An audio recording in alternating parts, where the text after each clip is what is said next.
No, they have the evaluation. Well, because, you know, well, he told me that it's not an emergency. Well, yeah. He said he's spending money. And I said, well, that's emergencies. I'm thinking, but then you won't recognize. Yeah. He said, that's. So are we gonna stick with our same protocol of if you don't have a two name identification here, we're not letting you in? Okay, because I have somebody Hayde and Fezzik. I don't know either of them, and we'll leave them in the waiting room here.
No, I'm wrong. Yeah. Great. No, are you kidding? Probably. Where's he going? Home.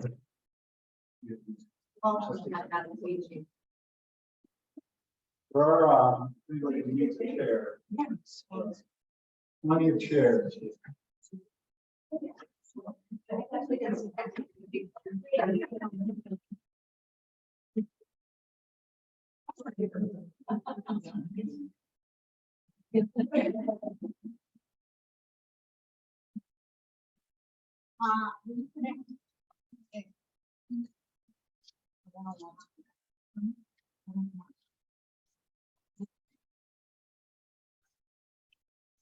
Recording in progress.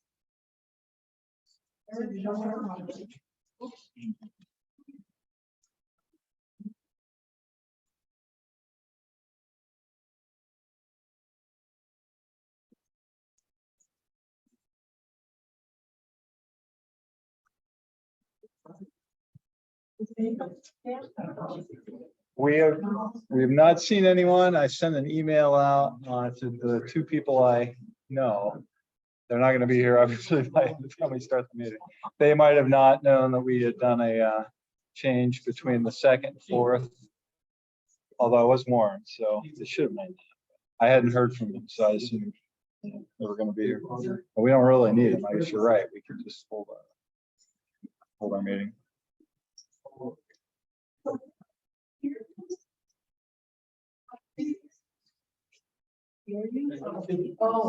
Oh, I see what you mean. I think so. Speak up. I'll make an announcement when you're being quiet.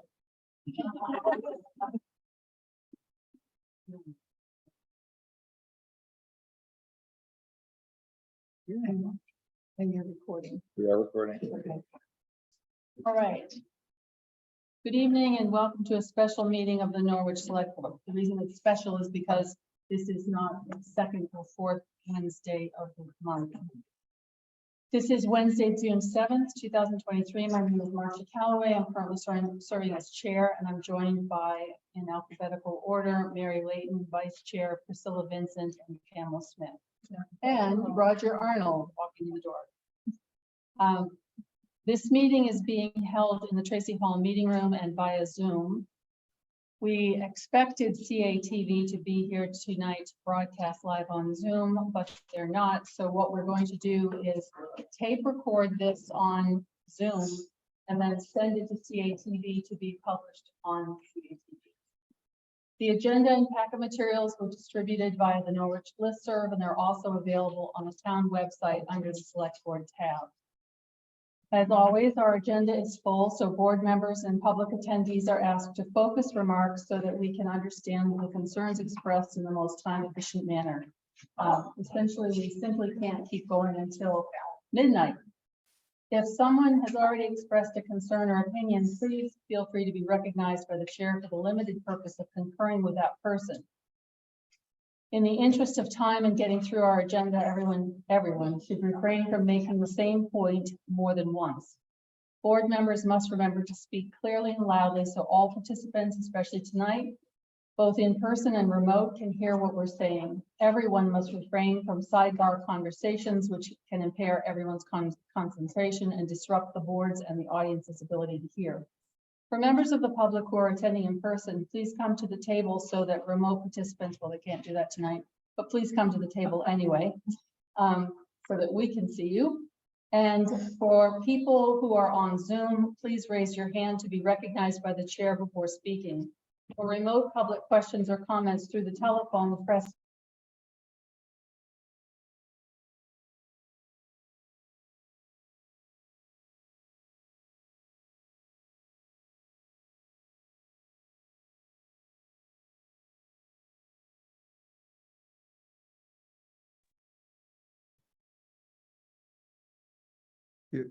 You're no longer audible to those who are online.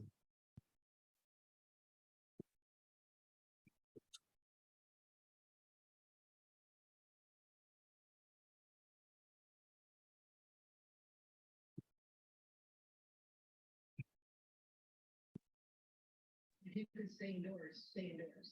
This is detrimental to people's. Yeah, can't hear anything from our end. Please note, we will reach everyone who wants to comment, and that the order will generally be select board members, then members of the public attending in person, then people participating remotely through Zoom. Consistent with our rules of procedure adopted in March of this year, the chair may suggest commenters conclude their remarks within 3 minutes. To that end, I would note that our last 2 meetings again have ended at midnight, so members, three, thank you.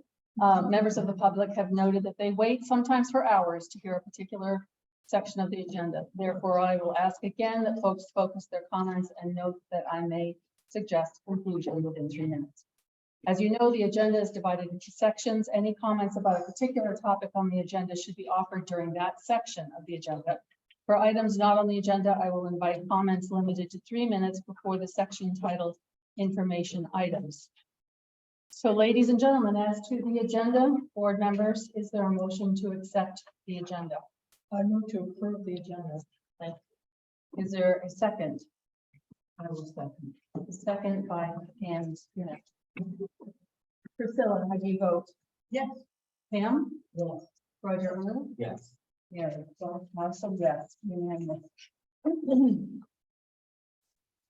Now, the approval of the minutes. We have 2 minutes to be approved, May 10, and there were to be some amendments. I know Pam had some, but they didn't get into this packet. And also we had some from Cheryl Lindbergh. Does anyone want to offer anything about those comments? Pam, I can't remember if you had yours written down somewhere. The first 2 were in the packet last time. The third one was not in the. Still good. That was that I can only be appointed to the trustee of public funds for 1 year. And I believe that's been correct. So I would say all of you requested corrections that I asked for. Okay, good. And does everyone have the ones that were offered by Cheryl Lindbergh? And those would have been for the May 24th, I think? Right. She wanted a correction about the, response that I received from Sarah Ray about earning interest on the ARPA funds. And also there was a missing motion approving the investment of $2 million on a 6-month CD. Roger made that motion right after. ARPA funds, I believe. At the end of the Okay. Does anyone else have a concern about those two amendments? No concerns?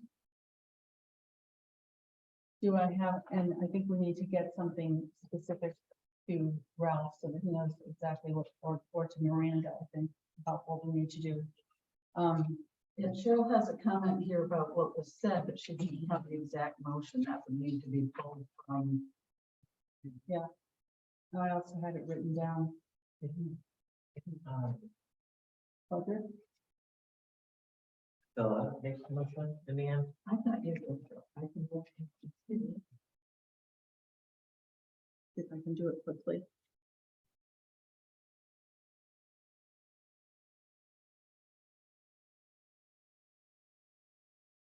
Priscilla.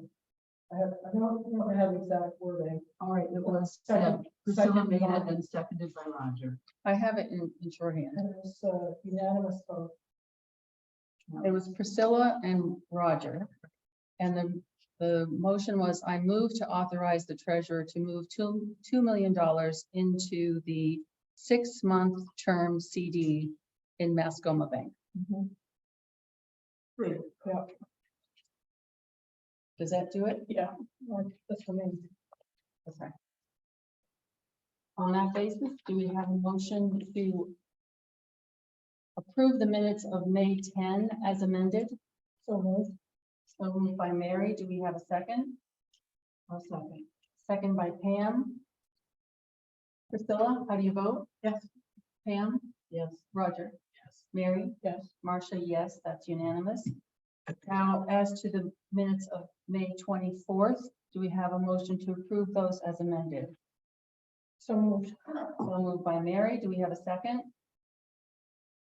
I'll second. Second by Pam. Priscilla, how do you vote? Yes. Pam? Yes. Roger? Yes. Mary? Yes. Marcia, yes, unanimous. Thank you very much. Now we are at correspondence. Let's see. 1 second. We had something from Matt Sweat to let us know that he's purchased some of the SCBA breathing apparatus and saved the town $15,450. Thank you, Matt. And that there is still a small invoice to come in the amount of $6,255. Chief Northern had put in, I think it was just documentation for the funds for this SCBA equipment. Is that right? So we don't need to do anything with that. Wayne Niff, because we've already done it. Wayne Niffen asked for more information about a 5th police officer. Essentially, as people will remember, there was a advisory vote that was passed at the last election. And that advisory vote said that there would be, that the people wanted to have a 5th officer. The budget had already been done for the year. An advisory vote is not mandatory, but the board will take that information and use it in the process of the next budget round, which is coming right up. We're going to be talking about when we're starting that process tonight, I hope. Then Norwich Technologies put in something, and I don't know if it was just mine, but it was corrupted. I couldn't read it. Did anybody else? I was not corrupted. It was not. Okay. Was there any new information that you know? I couldn't describe it. Okay. It's dated May 24, so I think it was from the previous meeting. Okay. consideration. Then the Upper Valley Land Trust made a request to be contacted if any work is considered or changes on the Ballard Natural Area, which is ULVT conserved. Brennan, I think maybe from what I was reading, you should let them know if you would that Herb Durfee is no longer the contact. I have a comment too. Okay. Just noticing on that, the bench for Bill Ballard seems to have collapsed. And I don't think it's the way to remember. Such an amazing or any person in our town. So if the bench could be cleared off and the plaque salvaged, or if the bench could be aired, I think that would be more respectful. And so who exactly took care of it? My thought was the trails committee could look into it. Okay. Remember There was a that? picture of the bench and it looks sort of dilapidated. Could you look into that, Brennan? This is If a I'm- bench, that was in the correspondence in the photo. Yeah. Thank you. Okay, and it didn't look like there was anything else to confirm. Somebody dialing somebody. There was also, somebody ringing. Oh, okay. The TRORC Intermunicipal Regional Energy Coordinator Service Agreement for fiscal year 2024 apparently needs to be signed. This wasn't on the agenda tonight, so I'm thinking we should move it to the June 21st meeting for consideration then. Is there a motion to accept the correspondence as submitted? So moved by Mary. Is there a second? Second by Priscilla. And I'll call the vote. Priscilla? Yes. Pam? Yes. Roger? Yes. Mary? Yes. Marcia? Yes, unanimous. Thank you very much. Next. Yes, Mary. Can I make a comment on the communications on the correspondence? Please do. Just name and that you're a resident of our town. Mary Herman, resident of Norwich. And we have you all had a copy of the Norwich Solar Technologies letter before the last meeting, but it was in the communications for now, so we do have one comment on it. So first of all, I want to thank the board for its consideration and thoughtful consideration at this moment. I think that's what we had wanted back in February. It's nice, that's really appreciate it. We did want to let you know that there was an interesting decision from the PUC this week. And we wanted to share it with you. The PUC hearing officer just issued a proposal for the decision to deny the Randolph Solar Project, which is a project that is also a Norwich Solar Technologies project. Please note, I want to be clear that this is not a final decision, but it's an important document and step in the process. And it includes a number of statements relevant to the project in Norwich, the Upper Loveland Road project. And we would like to highlight one comment in particular for you. We, and I think probably are not alone in the town, were dismayed by Kim Hayden's comment that, quote, an attempt to try to shift that from that process, the process ongoing, to have it derailed here by you all would be highly inappropriate, would raise serious due process questions and expose the town to potential liability. That was a comment from last week, quoted from, and I looked down the tape and got that quote. This issue was addressed in the most recent PUC decision, and I'll read it from you. It's an excerpt, and I'm happy to provide documentation. I recommend that the commission hold that the commission rule 5.103 does not prohibit a municipality or the commission from reviewing the validity of a letter of support before a CPG, which is the permission they get from the PUC, is issued. The purpose of the preferred site letter is to allow towns to steer development to areas where the town supports development. Therefore, a municipality should be able to reconsider a letter, provided this decision is not made for arbitrary or discriminatory reasons. To hold otherwise would encourage developers to refrain from disclosing unfavorable information to municipalities when they request a preferred site letter, knowing that the decision could not be rescinded. Similarly, the commission must be able to review the validity of a preferred site letter, including the accuracy of the representations leading up to the issuance of the letter. I think last time, the last meeting, there were a number of us who talked about the fact that you made a vote on one plan and then another plan was submitted. And that other plan, of course, had been prepared ahead of time. And so we wanted you to know that this is a statement from the state of Vermont about the importance of presenting accurate information to the towns when the decision is being made. And if inaccurate decision is presented, then their municipality should be able to reconsider that. Thank you. Thank you, Mary. Yes. Name and residence. Yep. Not location specific. Hi, I'm Joel Stenheim. I'm the resident of Norwich. I've lived here for years and I've been co-founder of Technologies. Thank everyone for taking me. Be here to go through this. There's a lot of important details that are being given.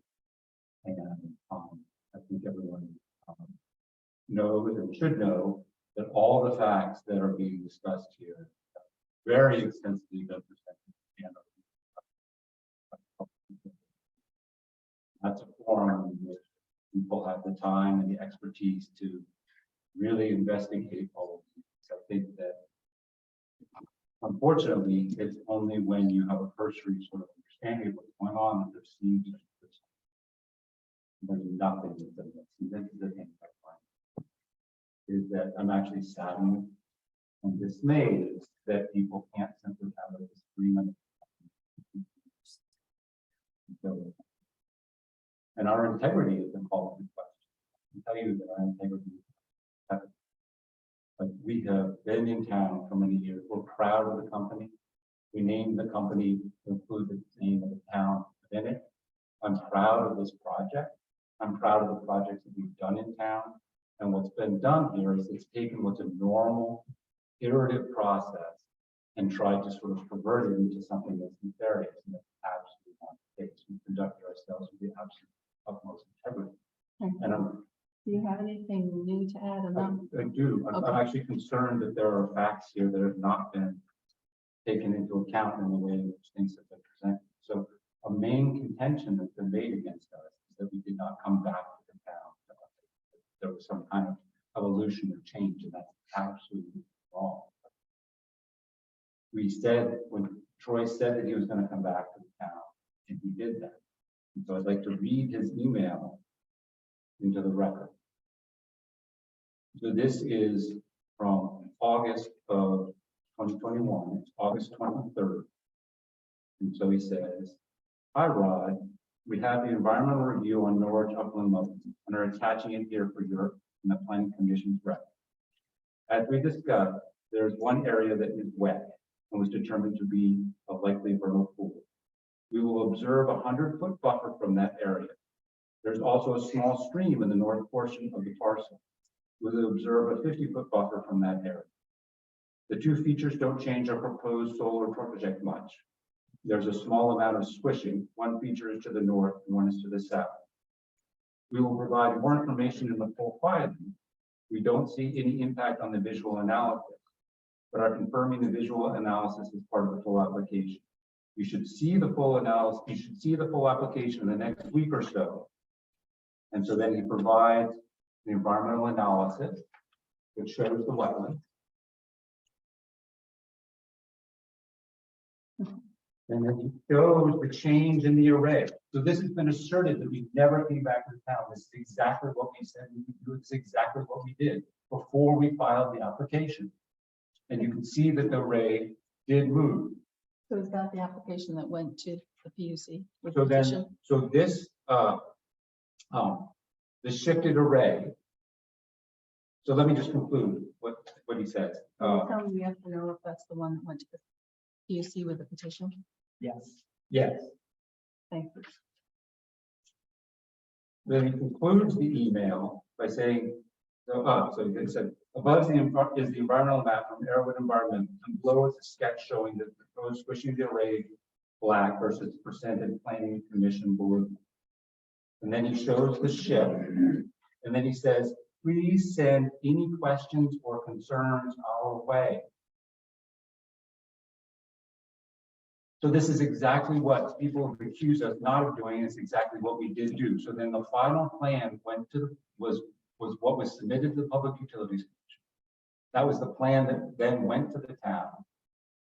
And then what has not been emphasized is also, that is exactly the plan that went before the select board in February, when they revisited the preferred siting letter. So you had the updated plan. That select board took that review seriously. As Rob Gear said in the last meeting, he went out and he did an extensive view analysis for many of the roads in the area and determined that there was nothing wrong and that the preferred siting letter should stand. So exactly what we've been accused of doing, we actually did. We came back to the town to tell them, and that allowed the town to have the latest information.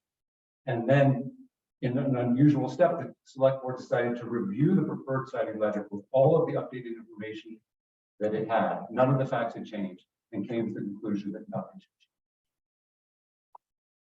changed. Okay, thank you.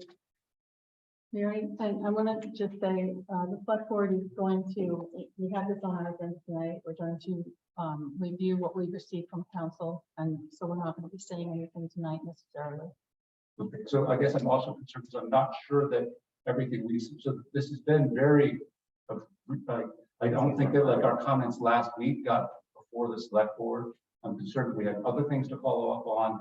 So this is, again, one of the reasons why the select boards are not charged by the state with doing this type of analysis. The Public Utilities Commission sits there so that all of the facts can be fully evaluated. And I'm concerned that we haven't been able to present all of the information. If the select board chooses to, there are extensive briefs that really exhaustively investigate this. And I would encourage the select board, if it so chooses, to review all of that, but to only make any kind of decision once it is as apprised of the situation as the public. I think you need to know we're not litigating this. Well, what unfortunately, if any action is taken, then that has the same effect. I disagree, but anyway, can you stand down? And one more thing from Mary, and then we'll move on.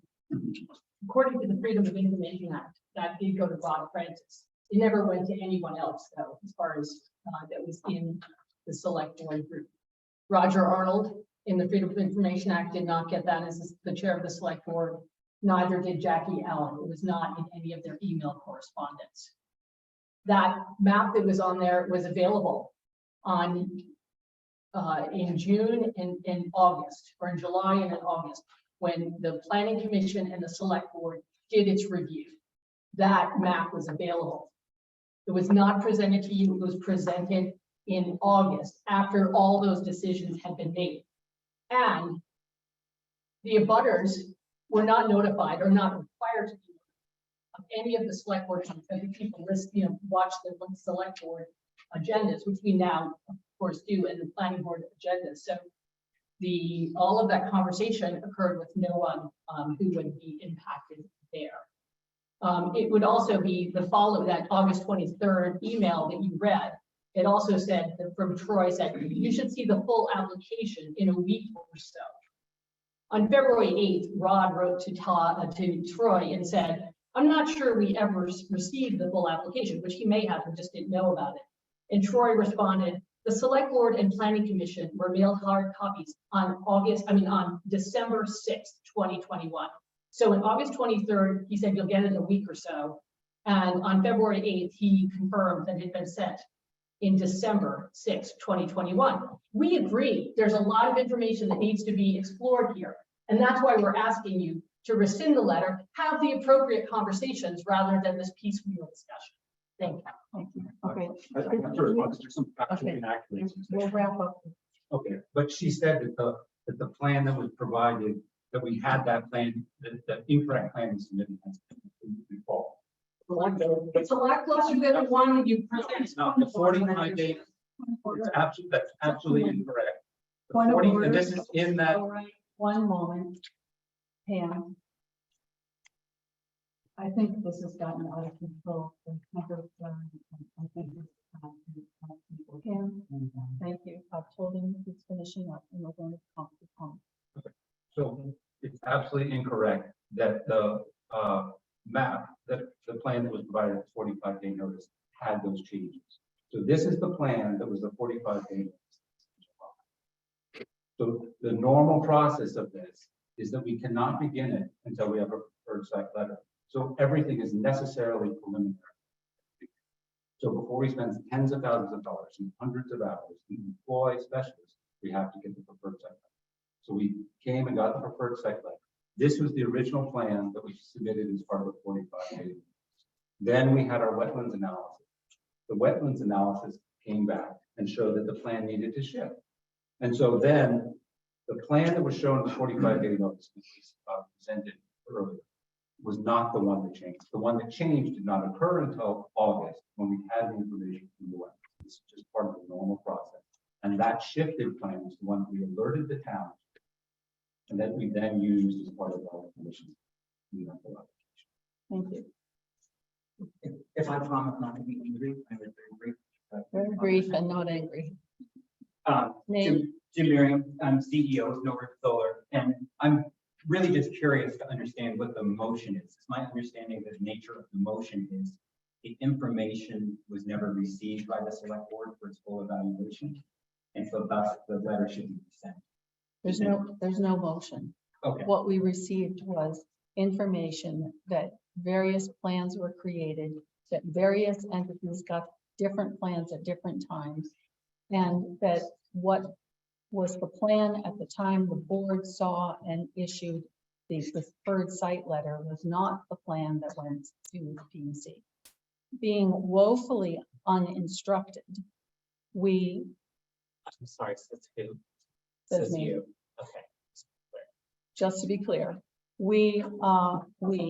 I put it on the agenda because this was a timing issue. I'm aware of administrative processes and that things have to be moving along. And so we just aired it here. And I understand this is a very emotional issue for everybody for all the reasons that have been put forth so clearly. And I thank you. And I'm not trying to be emotional. I'm just trying to keep this to the facts, which is if Rod Francis from the discovery did indeed get it, I just want to say that the process and the breakdown there, if he did not distribute it, I don't know if it should necessarily fall back exclusively onto ourselves. Understood. Even if it did, however, everyone did receive the application in December and it was fully revisited in February. I just want to make sure that the distinct facts, I think, are just those. And I won't beleaguer this. A lot of emotion confuses stuff, and I think we just need to stick to facts. Thank you. Thank you. And that's all we're going to say in public tonight. Okay. Moving on. Public comment? Oh, Stuart. I'm sorry, Stuart. So where are we getting agenda? This is correspondence. That's fine. Correspondence. Stuart? Yes. Can Yes, I can't Stuart. hear you. I'm sorry? How can we do this? I turn my speaker up. Hold on just a second. We're making do without CATV. So try it. Stuart Richards, resident in Norwich. Can you hear me? We can. Go ahead. Okay, just a further comment on the correspondence. And there's been further pretty lengthy discussion about the solar project. And it seems to me that there are several neighbors, more than several neighbors, who are quite upset with not only with the process, but also with the factual representations that have been made. And it seems to me that from a reasonable, logical point of view, that the select board is in a very good position to do a factual review and issue a revised or not issue a revised letter to determine just exactly whether this project should go forward and get the recommendation of the select board or not. And the same thing I think is true actually, and I'll speak only as one member of the Planning Commission. I think that to the extent that the Planning Commission has been a part of this process, that it needs to be relooked at and or relooked at, reviewed, and if necessary, changed. So, and I would really appreciate the select board doing a factual review from square one to make a determination about just exactly whether this project meets all the standards that it should meet. And I will encourage, certainly as one member of the planning commission, that the planning commission do the same. There's a lot of differences of opinion here and a lot of differences of opinion on the facts that need to be relooked at. And I appreciate your doing that post haste. So thank you very much. Thank you, Stuart. All right, that's the end of comments. Now, we're on to the AP warrant. Is there a motion to approve the AP warrant? And then we can have discussion if there is any. Could you name the first one? One.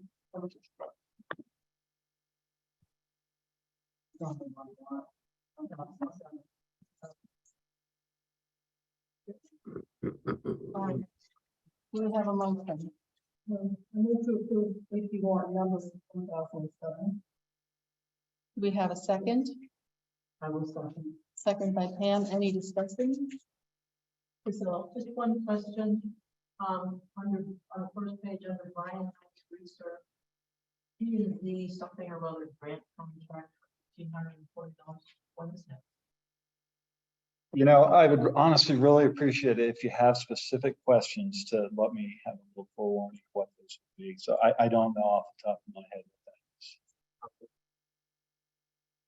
that is. The study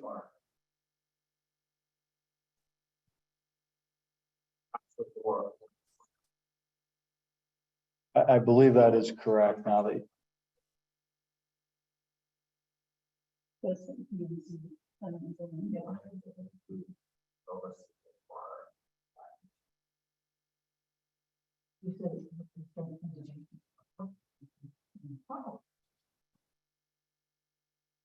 Anything else? Okay, I will call the question. Priscilla? In favor, yes. Pam? Yes. Roger? Yes. Mary? Yes. Martha? Yes. Unanimous. Great. Okay, I believe the next thing is the forest fire warden appointment. And actually, I said informational items. If anyone has something that they want to talk about that is not on the agenda, now's your time. Any comments? No. Two warrants. No, I just put that as a placeholder in case there were, sorry. 1007. Okay.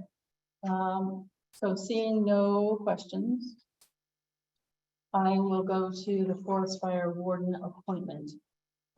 There is a lot of information in your packet, and essentially this is. I did have my hand up. Oh, sorry, Cheryl. You had a comment before that had nothing to do with the agenda?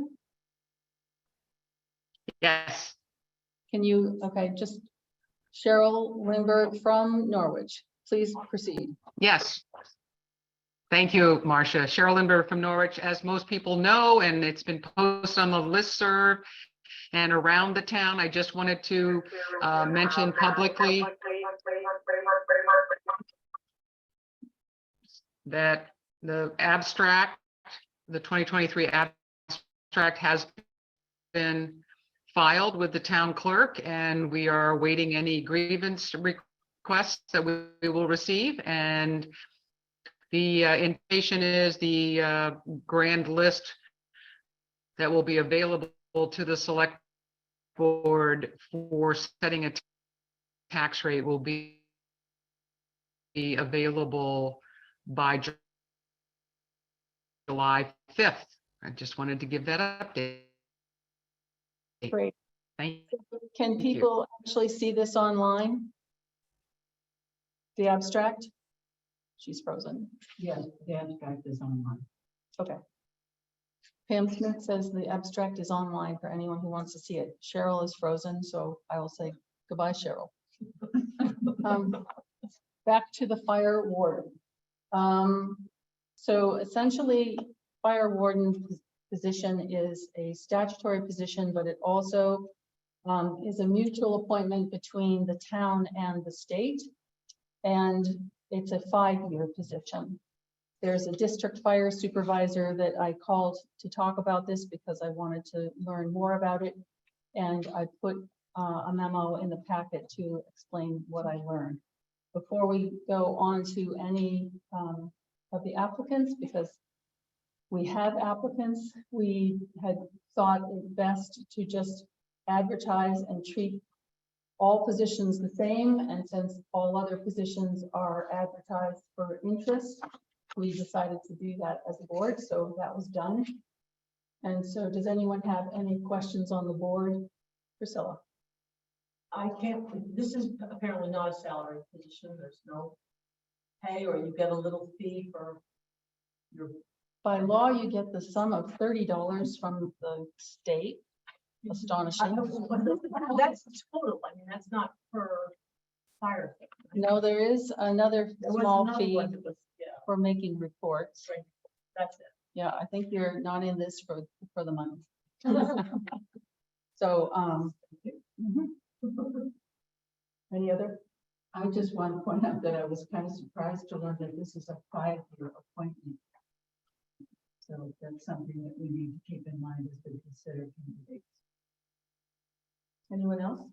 Mary? I'm wanting to know, knows her fire chief applied, and so I'm just wondering how the fire warden works with the rest of the fire department, how that works, and what, considering the responsibilities of the fire chief, is it better if you can work with someone who's not, you know, without those responsibilities? And also, I do want to know that whoever does the job is available by phone and phone that works. Because I've been hearing about some incidents where, you know, the entity is ready to call in the fire and then can't get through. And I think that's a bit concerning. And it also is listed, I believe, in the responsibilities to have a working phone.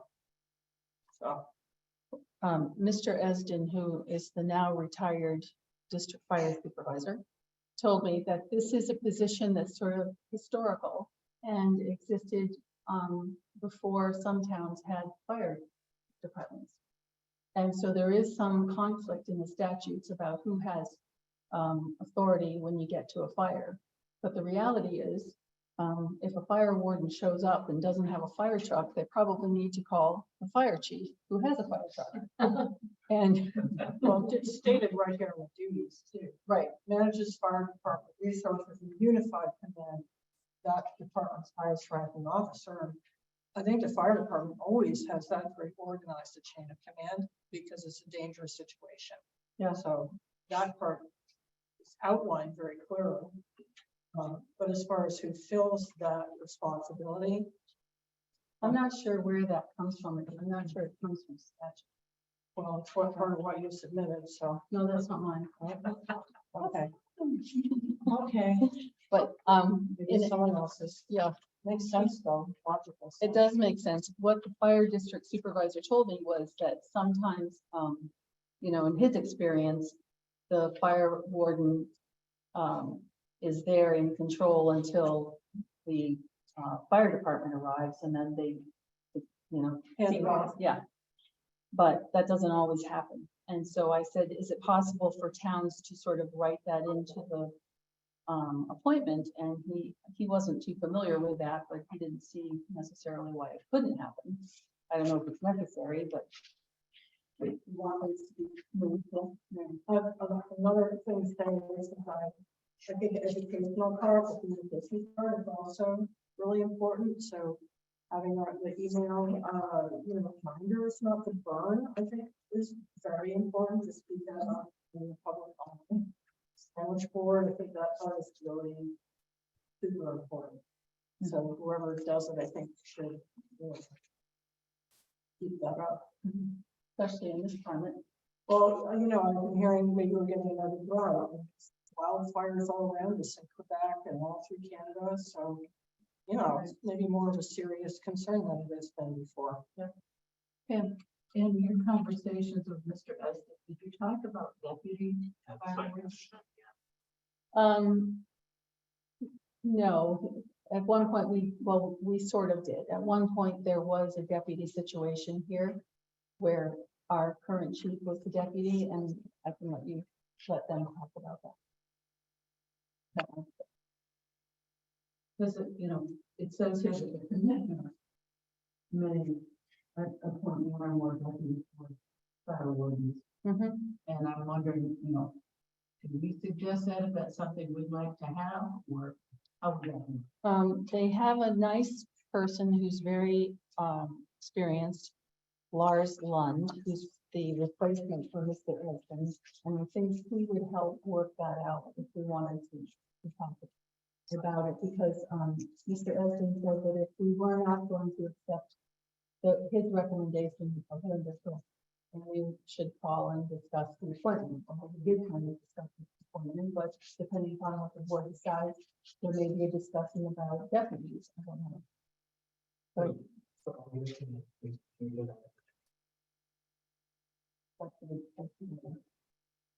so with all of that background, if no one has any more questions about what you've read for background, and there's some statutes and things, we have 4, I believe, people who have expressed an interest.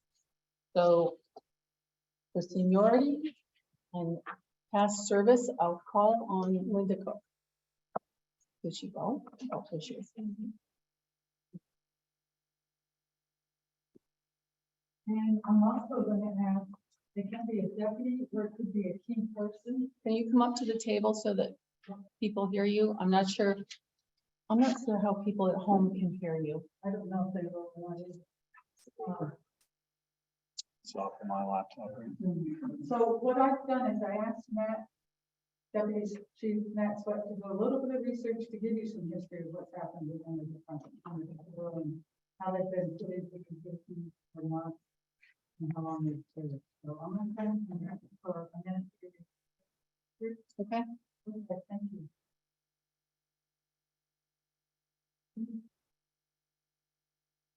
Hi, Matt. I think those are big questions.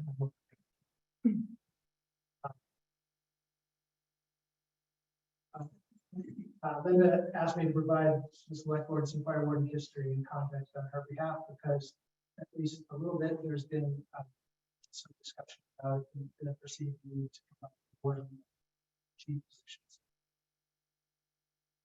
In my 19 years of experience at the fire department, I've worked with 3 previous fire chiefs, Jack Frazier, Neil Fulton, and Steve Winoff. 2 of these chiefs were volunteer, and one, Steve Winoff, was our first paid chief. All of these chiefs had extensive command experience.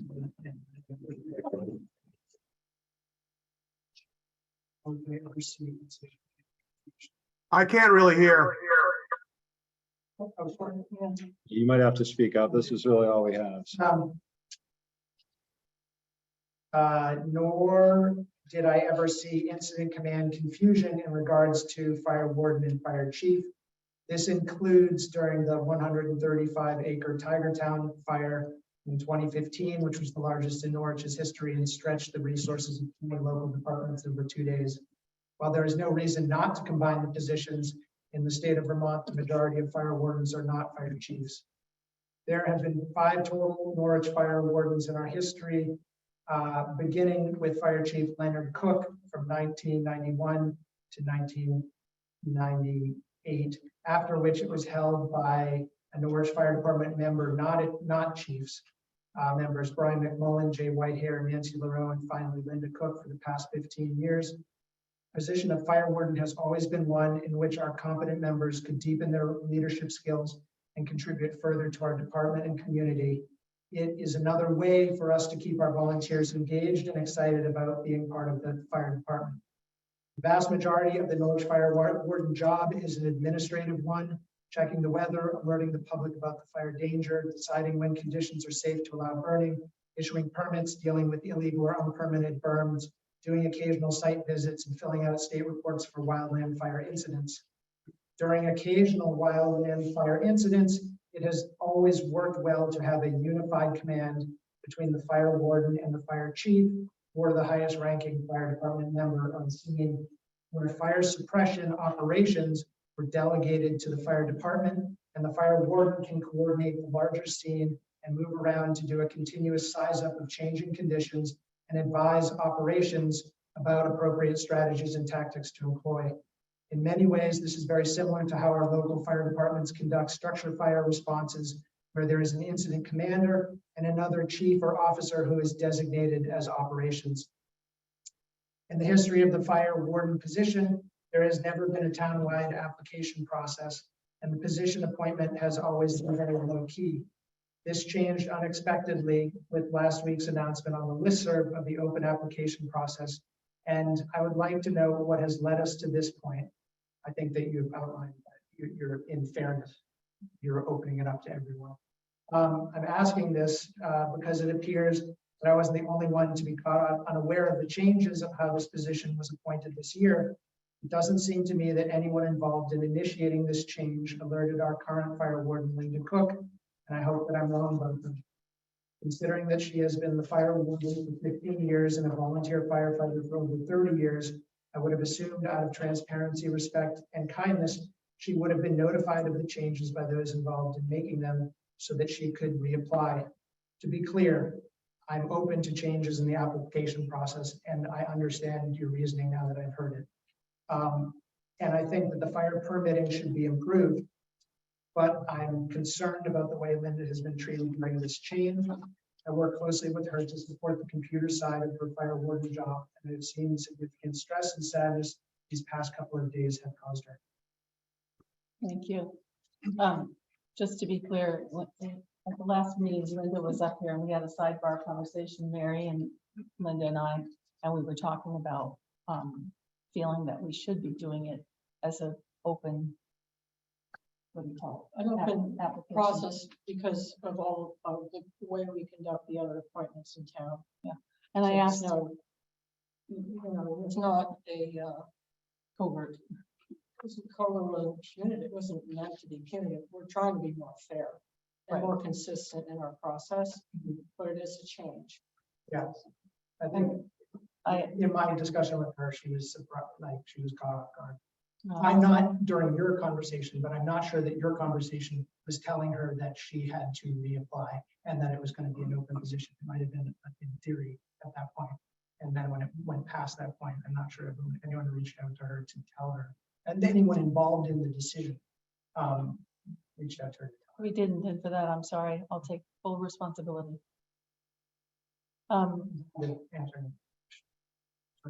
Does anyone have questions, Pam? I just would like to say that last week, or the last meeting, when I got the packet and saw that fire warden was on the agenda, I immediately started flipping through, looking for applications. It was my assumption that that was going to be the process. And when I didn't see any applications, I felt we took the correct action to delay and advertise the position. And I asked the district fire supervisor, I said, we hadn't done it before. And was it a problem? And he said, if you do all of your positions that way, then it shouldn't be a problem. So, Again, I don't disagree with it. yeah. I'm concerned about the communication. Thank you. And that was very helpful, Matt.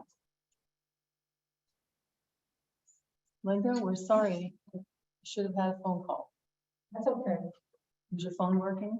Yeah, my phone works, 98% left to get it wrong. Okay, then I have no idea. So just a little further follow-up as far as this communication. I think Jim Edston's letter tells you most of the fire wardens are not your fire chief. They're separate. And a lot of times their helper is their wife or husband.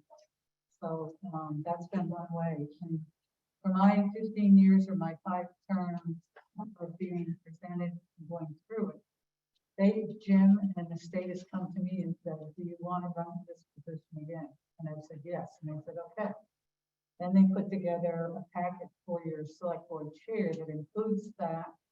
It also tells you what your part of it is to play in doing this. Marcia's had all that information. And going forward, there was one other, a letter of recommendation from the state recommending that you do appoint me again. So those are all things that come to you to bring you up to what's happening here. And just as far as, that's why I had not do the history. But I gotta tell you that working with the state, with Jim and Lars both, has been a pleasure and a very organized communication system to get the information out, to work with it, and then move it to the town. And bringing it to the town, developing with Matt's help this year, we've taken it another step. Starting out with all the new people that come to Norwich, is teaching them what they have to do to be prepared to even have a plan. So now that's added to that this year is another training level for them. And actually going through and telling them what to do so it's ready the day before. And then we get it up, they're ready. And then what we do given the actual permit with the state, bullets of which we really involved as keeping it safe, keeping it under control. We have enough people there to help let the ground down, and doing things like that. And I've had fun working with residents. And a lot of them have never burned it. And those that have, it's been good. And a lot of them, they all text, or email, which is great. I'm up to speed now too.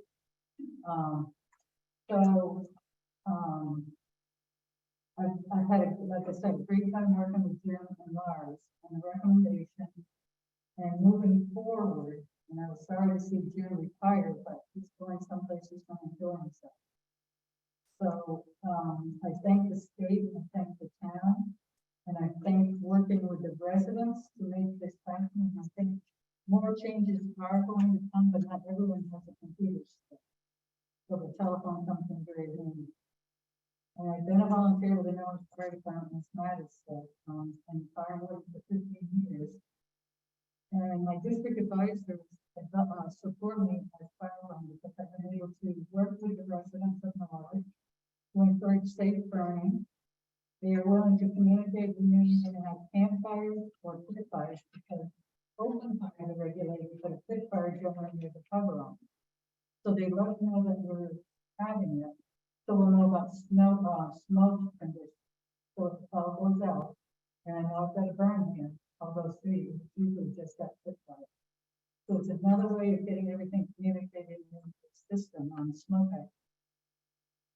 And you've seen what Jim has said, and you've seen what Lars has said. It was really, Lars had a lot to do with that also. Like I said, they're wonderful people to work with. I would like to do another term. And we'll see where we go from there. Do you have any questions? Thank you, Linda. Anyone have any questions? Mary? First of all, I would like to commend you, Linda, on your educational and communication efforts. They're fantastic, and you're constant, and I think people need that. My only concern is that if your phone gets wet and they can't call in the fire, It's only happened once. No, they wouldn't call me. What is on the permit, they have a fire, it's out of control. Everybody goes 911, goes to our dispatch. when an entity plans a fire and, they work with you to make sure the conditions are proper and they're doing it properly. Do you want to know when they light it? I do. Okay. Like at start time, end times, we get back to this. And we're one of the few towns that does. Right, well, in a case where they can't get through, would it be possible to have a second phone number or some kind of backup? I don't know if that's proper. The only time it doesn't get through is if they're in a location that has no reception. Well, see, that's what I'm talking about, because the fire's a fire whether you have reception or not. Correct. We know where you have- So you're asking them to move to a place where there's cell reception in order to, They make that decision. I don't know about. what if you're not within cell reception? They go dispatch. That's why we have them call 911 with all the towers we have out. It's trying to run through and coverage. So would a more effective policy be just to have them call dispatch and not call you, or just if they can't get through, then have the second? But we used to do that. The problem is it changed with all of these virus because dispatch has more ambulance calls in a lot of ways than they do the fire on forestry. Right. So they're getting through to them and telling them and then relaying back. So if they can't get to me, they should be able to get that stuff. I haven't heard of any complaints on it unless they go out to find a spot. Usually they know that. They're very good about it.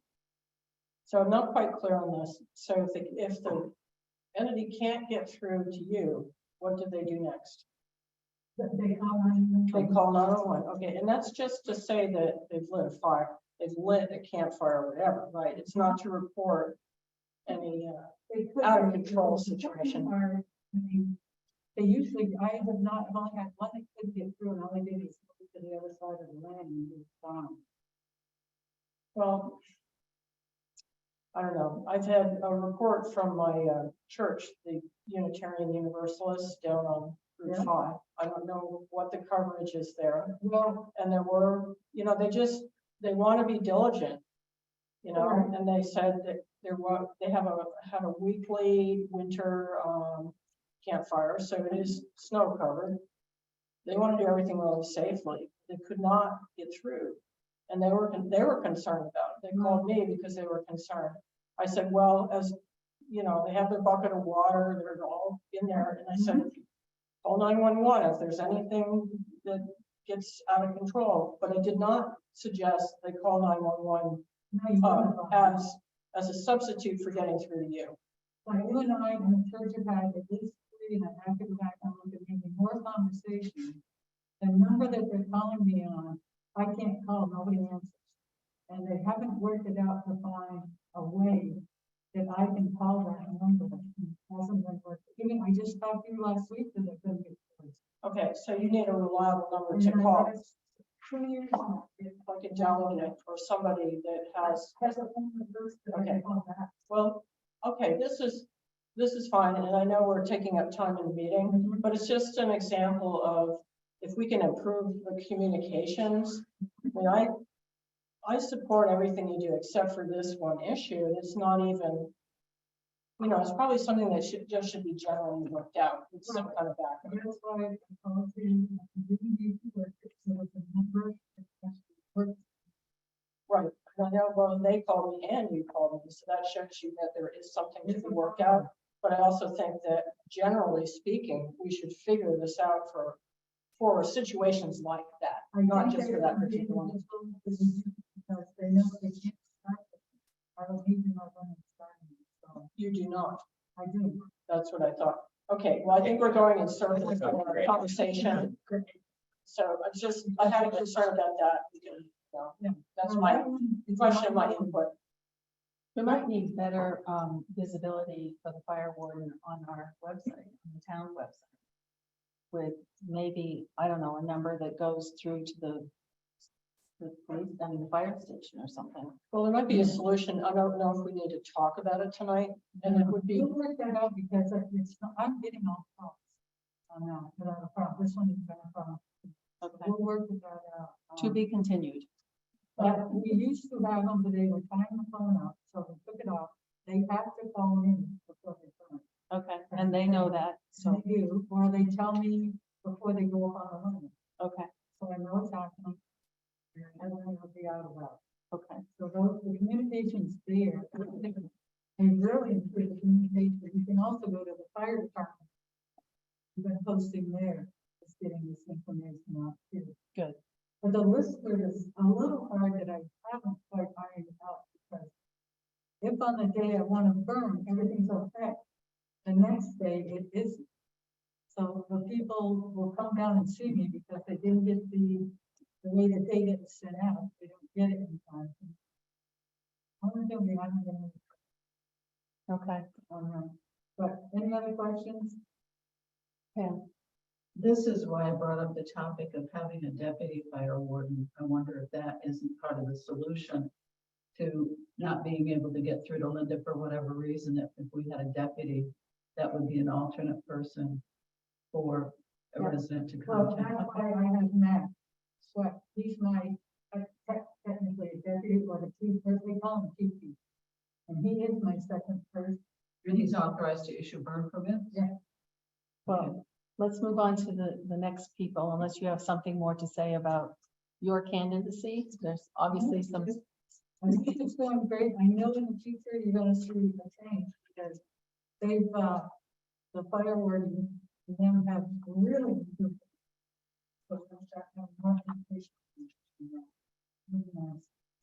thank you, Linda. You're welcome. All right, the next person I believe is Alex. There's a hand up, Marcia.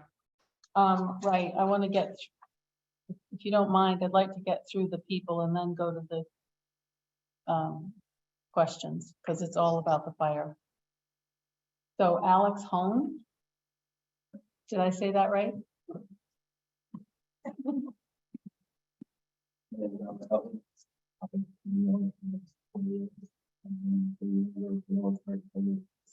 We can't hear him at all. Can you have him speak louder?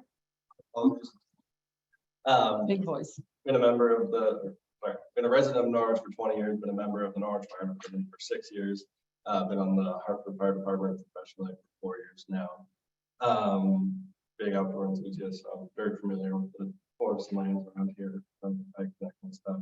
I've worked with Linda a lot over the last 6 years, kind of learning the position, learning the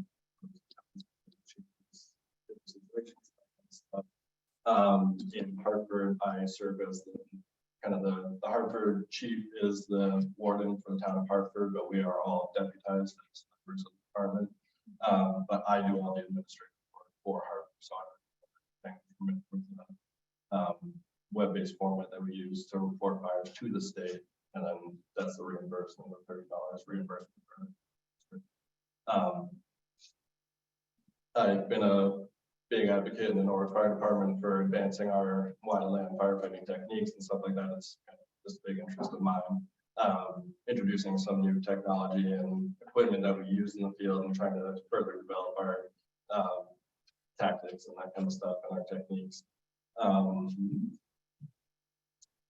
Definitely have some experience in online reporting, like I said, and my intent with this position would be to, you guys mentioned something about getting this fire warden stuff on the town page, the town website. So developing some sort of form for people to be able to fill out a form. All the rules will be on there exactly like they are in a fire permit, but in online format so that they can be submitted. And then I can review them, maybe make a phone call if there's any remediation that needs to be done, but kind of eliminate the phone tag and that kind of stuff, being out of service. There's also resources online from the state of Vermont that I would like to integrate into that whole part of the website, kind of explain the fire danger on that day, and whether or not it's appropriate.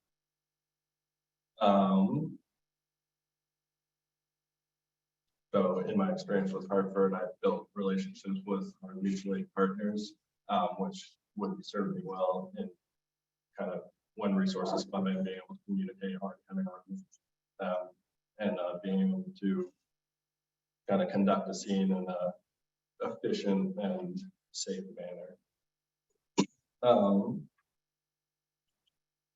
And then back to kind of the unified command thing. That's really to have like a command staff instead of having the responsibility of command on one sole person. So like Matt said, the operations component is usually a representative of the fire department, and the fire warden is kind of the umbrella over the entire situation and monitoring the like changing conditions that I had stuff. So having multiple people and staff, I think is kind of a better way to run a fire scene than just a singular person. So I think it is important to have the fire warden be a different position than the chief. So, quick question, if you're doing this as a deputy in Hartford, how would you do it as the warden in Norwich? Would that be inconsistent? No. So it's two separate positions. Time. What's that? How about time? So I only work 2 24-hour shifts a week. And also part of my kind of plan on bringing the fire warden position into the 21st century is kind of probably deputizing a couple other members of the fire department. So when I'm unavailable working on shift at Hartford, that they can do questions and answer calls and issue permits if needed. A lot of the time I am available unless I'm on an emergency call there, so I will still be available by phone. But I do intend to deputize a couple people that can help kind of cover those gaps. But generally, I'm only there 2 days a week, and I'm in town here the other 5. Okay, thank you. Does anyone else have a question? Mary? It sounds like the, moving more into the modern age to do things online. I also think it's really important, the personal interactions with people that are going to be making fires, especially those who have not grown up with any kind of handling of fire, especially people who are unfamiliar with that. I think that kind of outreach, I think, is important, just to prevent the fire from happening. That it possibly very easy to get an online permit, Yep. but not to have spoken with someone about what to do. And definitely, I will always be available by phone. It's just kind of to make the whole process easier, because there are some people that, like the excavators and land clearing people, that they do this on a regular basis. They're very familiar with what's safe conditions and not, and where they can just fill out a form online. If it's a unacceptable day, they won't be able to submit, and they'll understand that. If it is, they can just do it at 4:30 when they go out to the land, and then it's taken care of. And But that's people that are probably easier to deal with. Right. Someone that just doesn't know. And I'll still be available by phone if somebody wants to reach out. I'll make sure that we have very clear instructions on the website. If you're uncomfortable, I'm still reachable by phone. I'm happy to come out and demonstrate safe fire techniques. I mean, you also have to consider the possibility, Mary, that's the ability to like fill out a form and then wait for a long window with their burn pile. Like people may make their burn pile on the weekend and then go to their 9-to-5 job Monday through Friday. I'll just note that Hartford, it's not a form, it's a responsive PDF, which kudos is a lot better. So a form where you're able to democratize the process and upload your photo and fire warden or wardens be responsible for it. Like, it's fine. And I also think it would take some of the preciousness away from these duties that everyone, wants to find. So yes, like absolutely, like forms and whoever wants to administer that burden, because I think people are not, plenty of people who are not taking advantage of the opportunity to burn things in their yard because there's mystery to them. Okay. PDF is an option. People are definitely welcome to come in and sign treaties.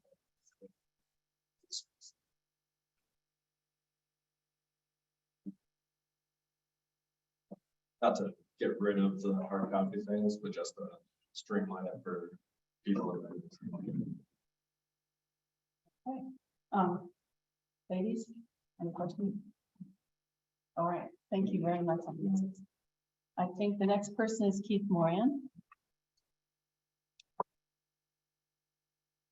All you need to say is your name and. Keith Moran, 636 Campbell Flats Road, Norwich. It was more than I wanted, but thank you. What would you like to say to us? I'm here because I didn't know that anybody else was going to apply. I assumed Linda was going to job. Other than that, I think he has some excellent candidates. Now, my expertise with fire is starting fires. So every year I've been clearing land, and I typically burn 3 or 4 large on job sites every year. And I can attest you do it well. For several people here past. I mean, just, and I don't take burning lightly. I had a permit issued to me back in March when there was still a little bit of snow left on the ground. But I opted not to burn that day because it was too windy and the snow was not everywhere in the field. I assumed shortly thereafter, the next day or two, that I'd be able to burn, but then I was unable to secure another permit. So I actually took all the brush from that property and brought it to my own property, where I have a long-term established brush pile that's 50 yards away from any trees, and it's a huge area, no grass, it's all dead ground. And I burned it there. It took 3 or 4 hours and it was done. So, you know, all the technical issues of paperwork and coordinating with police or fire department, I don't know any of that stuff. The only thing I knew to do was get a permit issued by the fire warden, regardless of what town I was working in. I always got a permit. I've never had a fire that was not permitted. So there may be a lot more involved in this, especially the 5-year thing, than I really was thinking. And so I thought, no, but we seem to have people. So I'm gonna, to be honest, I'm gonna respectfully withdraw the application. I guess, yeah, whoever is the fire board is sensitive to my needs. Very much. And it was a pleasure to see you, and I think this is what's great about towns like Norwich. So thank you. I'm certain that this is most.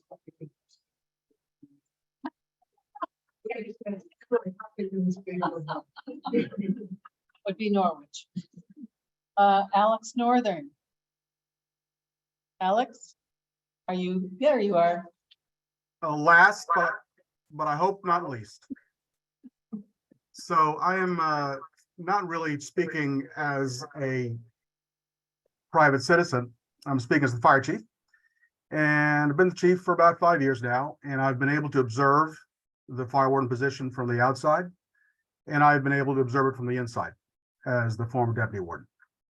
And it's my professional opinion that the system, looking at the warden as a system, doesn't work for the town of Norwich.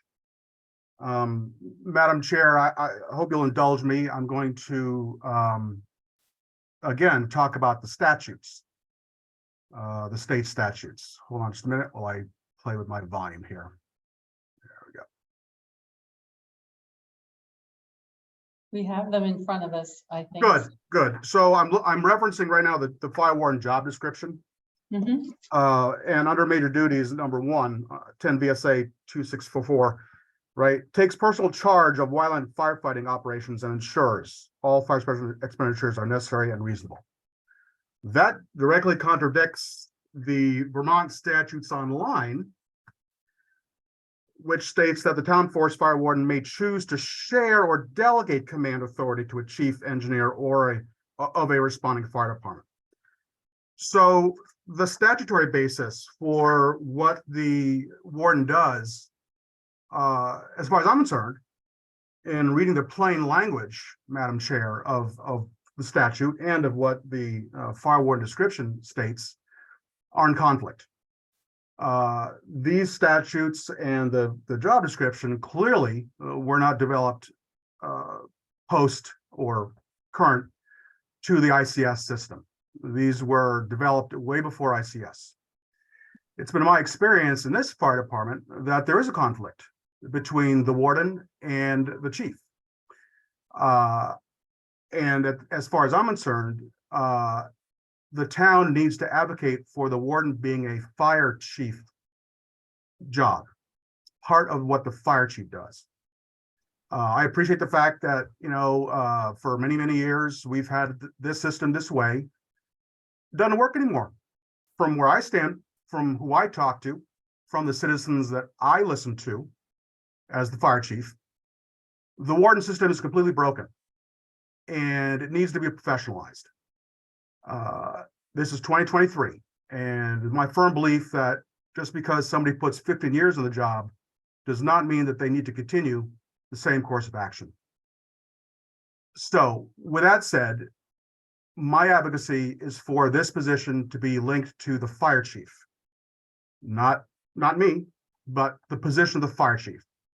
So hypothetically, when this position comes vacant, the new fire chief coming in will be the warden. That way, there's no issue with having to have this conversation. There's no issue with instant command priorities on the scene because the fire chief is the warden. I think it's the way to go. I think it makes much more sense. And when we're talking about the overall focus of efficiencies that the town of Norwich is trying to implement in many of its different systems, financial, accountability, personnel, et cetera, this is part of the efficiencies that I would think the town of Norwich would want to implement. I think I've spoke my piece.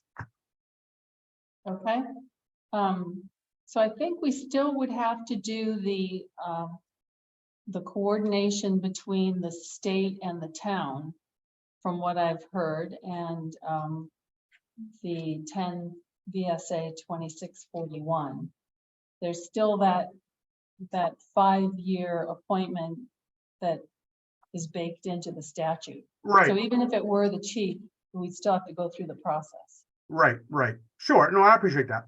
Okay. I just want to make it clear that I think the town is ready. I think the town is in need of a professionalized fire warden, which would come under the office or be the fire chief. I think it's time for that. And I think, yeah, I think it's time. Okay. Mary. I'm wondering if the chief would go in the direction of deputizing people in the Norwich Fire Department. If the chief were made the warden as the functionality, you know, just of how it would function as far as who's available to do the tasks, would you be wanting to deputize? Is that how you handle it? As I understand Hartford. Right. Well, yes. Thank you, Mary. So I think Alex Hone would be a great deputy. Straight up.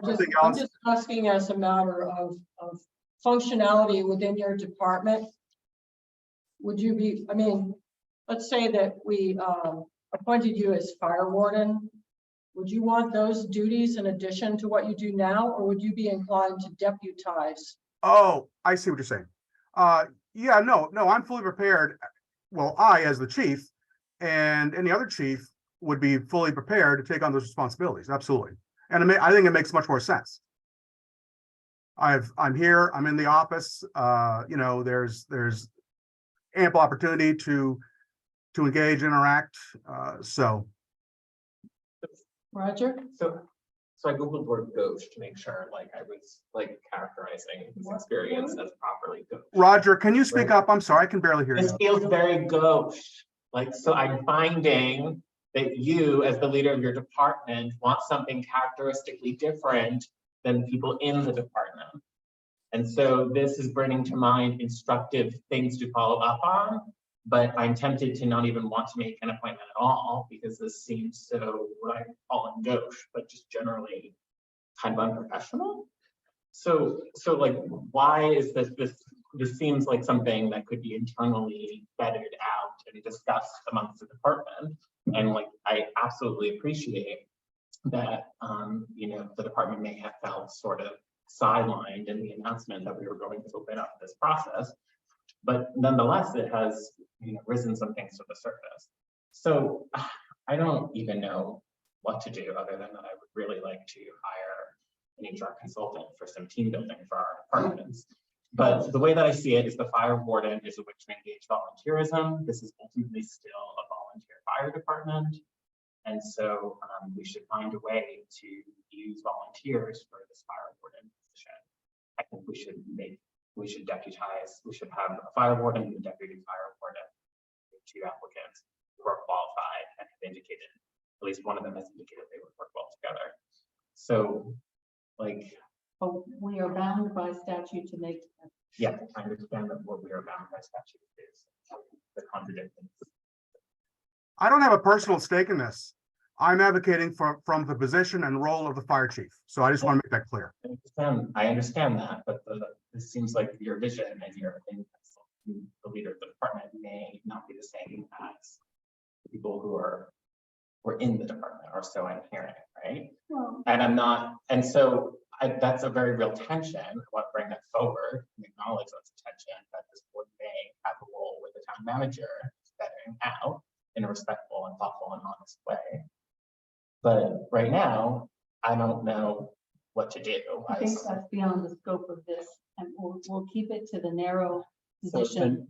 So then what I'll finally say, and I will repeat this again as per your, lengthy instructions at the start of the meeting, Thank you. is that this is a good opportunity to have volunteerism, right? That you can bring people like this is a volunteer fire department ultimately. I think we have volunteers who want to do this role. We should make fire warden appointment and a deputy fire warden appointment. And I hope that they would work well and thoughtfully with the role for fire chief. I'm not sure it's within our power to make an appointment of a deputy, but we can talk with Lars Lundberg. That's fine. So that is, yes, thank you. So that is what I'll say. Pam, That is indeed and yours. thank you. Pam and Priscilla, do you have anything to say?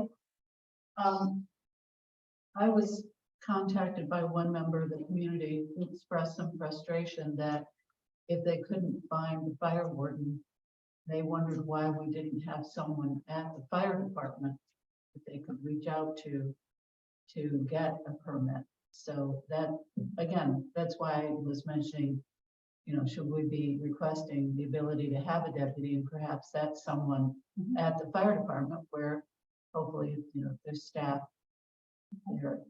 So can I ask a follow-up then? Yeah. So our fire chief was deputy fire warden, but then resigned from that position. So would he not be an appropriate choice for deputy? Should we be empowered to make that choice? Alex, you can speak to whether or not that was a successful arrangement. Madam Chair, I'm sorry, I wasn't able to understand Roger's question. Roger mentioned that he understood that at one point you were the deputy. Yes. And so could you explain why that didn't work? Well, I think that's probably best left for an executive session. Okay. And I'm happy to enter in that if you'd like to. No, it's not warned. We can't do that. Okay. Yep. Priscilla, do you have a question? I was just below. I'm sorry. Okay, so this position is going to actually be finished in June 30th. And the fire district's office wanted to have a decision by the 16th. So we should make a motion, and I mean, we could always table it to the 21st, but I'm not sure that that's going to help anything. So if someone wanted to make a motion, we can discuss. Yes, you may. And in fact, we also have someone online, but go ahead. Please come up. We would explain everything that happens to the because what I do with the people is I have them actually text me a picture of the gun file. So I know that I used to drive to all of them.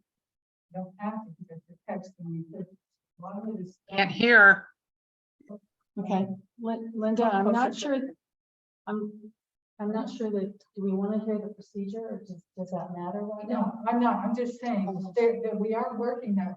You're not aware. I meet every person and go individually with them through it, explain it, and see any questions. I know these guys because all three of them, Matt's been working with me now to help me get it out. Alex has worked with me when I get to him, and Alex Northern also works with me. So we've all been together, and each time it's progressed. And part of it is the state's not sure where they're going yet either. So we're trying to work with that. So everyone works with each other in a different way, but it works.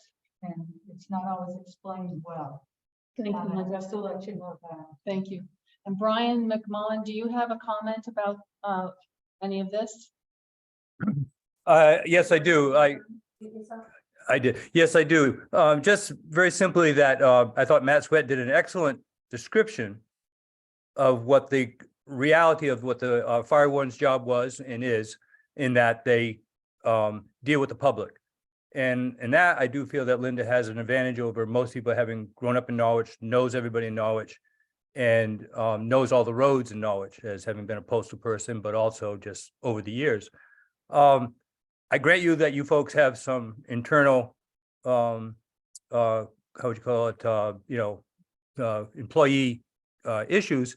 And I believe that it's for your town manager, and I understand that your town manager is or is not available. I have no idea anymore. But you guys, I think that throwing the baby out with the bathwater, because of the fact that you need to sit down and get people to work together, and respecting both sides and so on and so forth, you're just missing the boat here. And the whole thing that you guys have been talking about this evening in regards the making the calls in, it's just overcomplicating something that is, I will drop you an email as to the simplicity of it, but I'm not going to discuss it tonight. Thank you. Thank you very much for your comment. Yes, one more comment? Name and are you a resident of Norwich? Peter Griggs, I've been a resident of Norwich since 1962, I believe. So yes, a member of the fire department for a considerable length of time. Perhaps in Roger's view of more volunteerism in the department, we could do something like have Alex come on as Alex Home, come on as Okay, I'm gonna hang out. Can you mute yourself, Mr. McMullen? You have to mute yourself. He's more than fully qualified. He's a young guy. He's got years to go. He's fit. He can look at the team. He can run around the whole fire scene. He can bring things up to speed. Maybe have Chief Norman be the deputy for the time being, and we can see about the evolution of the position while we serve the two persons. Upgrading, having somebody at the station available, ready to go. Okay, thank you very much. Anyone else? Can I entertain a motion from someone? So the question of whether or not we can, the question of whether or not we can appoint deputies, that's a prerogative, is open question. We can ask Mr. Lee. You could make a motion pending confirmation from Mr. Lee. Because they want us to contact them anyway and tell them what we're doing. And we might need to, if we were able to make deputy appointments, we might need to amend this form that this is. Yeah, please step forward, Matt. Typically the person we appoint that makes it be appointed. So that is the way that it works. If you're in a large enough situation, you can deputize people. You can also name a key person, and that person can also sign permits and essentially do everything. And that's not just to clarify. That is my position is clerical, and if you don't want to implement it, I'm not. You do it well, thank you. Like the opposite person, I feel like this is yet another instance of personnel. We don't have the ability to see everything as clearly as. Well, I think, Roger, what we need to do is look at it through the statute, which is there's two different positions. They may not be clear about what their duties are, or they certainly could be clearer, but there are two different positions, and we're asked to just appoint one. Thank you. I understand the four letters of the document.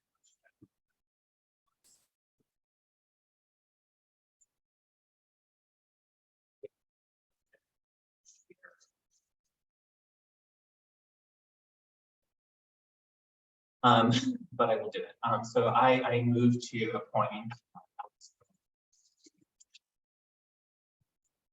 Motion. That's a motion. Is there a second? Madam Chair, I didn't hear the motion. The motion was to approve Alex, to appoint Alex Holm As, as fire warden. Priscilla seconded it. Call the question. Priscilla? Yes. Pam? Yes. Roger? Yes. Mary? Yes. Marcia, no. Thank you. So I have to contact Mr. Lund and tell him that we are not accepting their recommendation. And then Not, their oh, I see. recommendation Yes, I is see, yes. Linda Cook. Right? So then we'll go from there. And then I think we'll complete this after I talk to Mr. Lund. Okay. Thank you, everyone. But I have a further question. I just want to clarify. So with appointing Alex Holm as the fire warden, it's now his responsibility to appoint a deputy or key person? That's what we- Matt confirmed. Okay. Then The next thing on the agenda is the Conservation Commission appointment. And we have applicant Lindsay Putnam. Lindsay, are you here?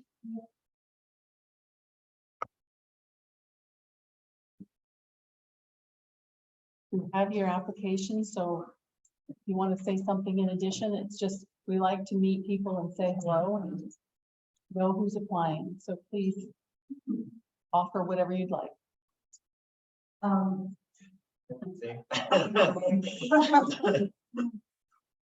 think the Conservation Commission is probably the most fun commission to be on. They do really important work.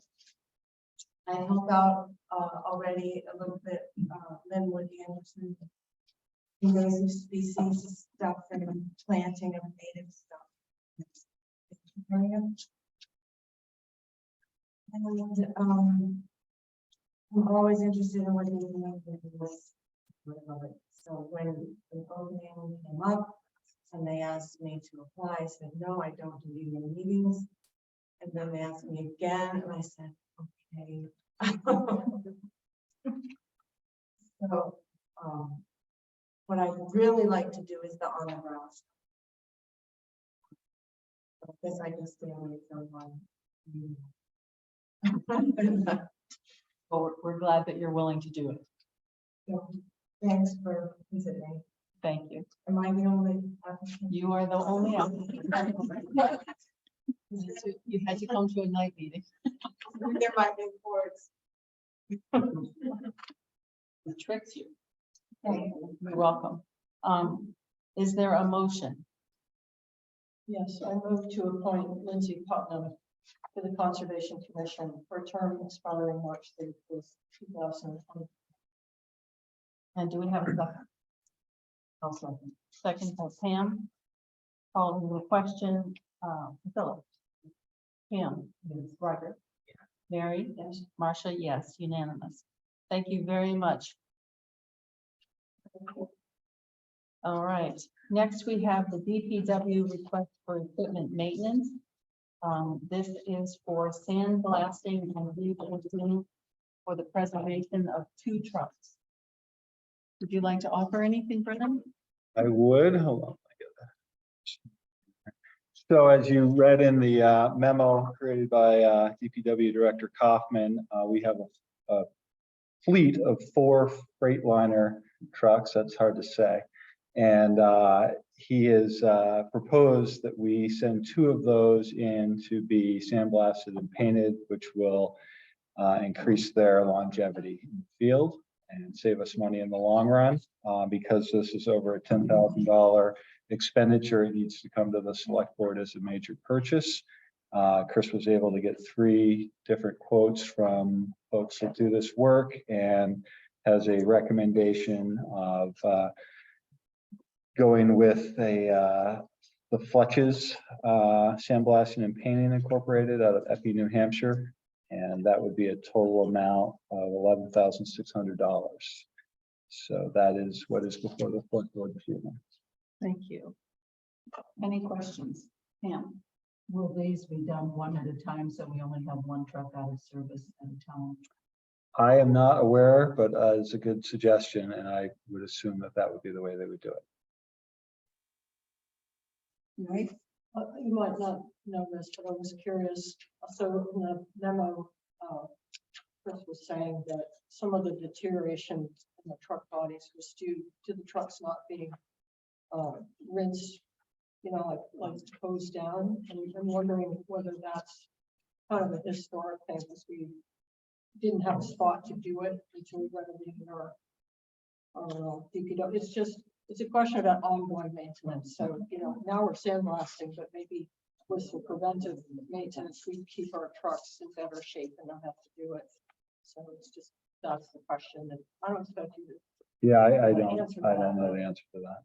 but sounds like that would be a good practice. Yeah. Any other questions? May I take a motion?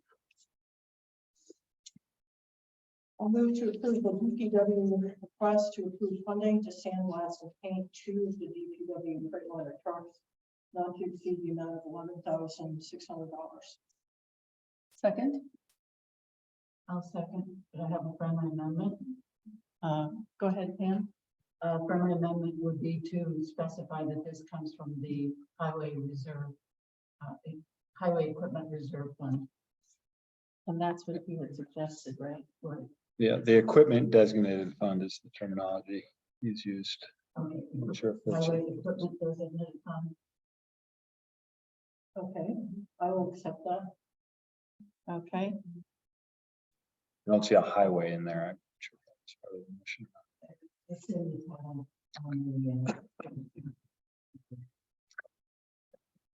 All right, call on question.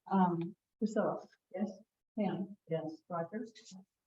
Yes. Marcia? Yes. Approved unanimously. Thank you very much. The next thing on the agenda is the RFQ for the town manager search. That came in late today. I don't know about the rest of you. I haven't had a chance to really look at it very much. And so if you want to, we can schedule this for our next meeting. Probably that's a good idea, but just on first blush, does anyone have any concerns? Roger, do you think there's anything that needs fleshing out? Well, I think just quickly, what is before you is like or what I guess like graphic. I guess I didn't get it. It's okay. We're not businesses.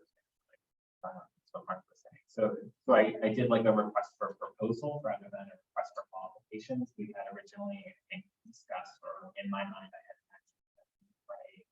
a request for qualifications from a firm that, and then we would sort of take a look at their expertise and part of their portfolio to be able to help us with this search.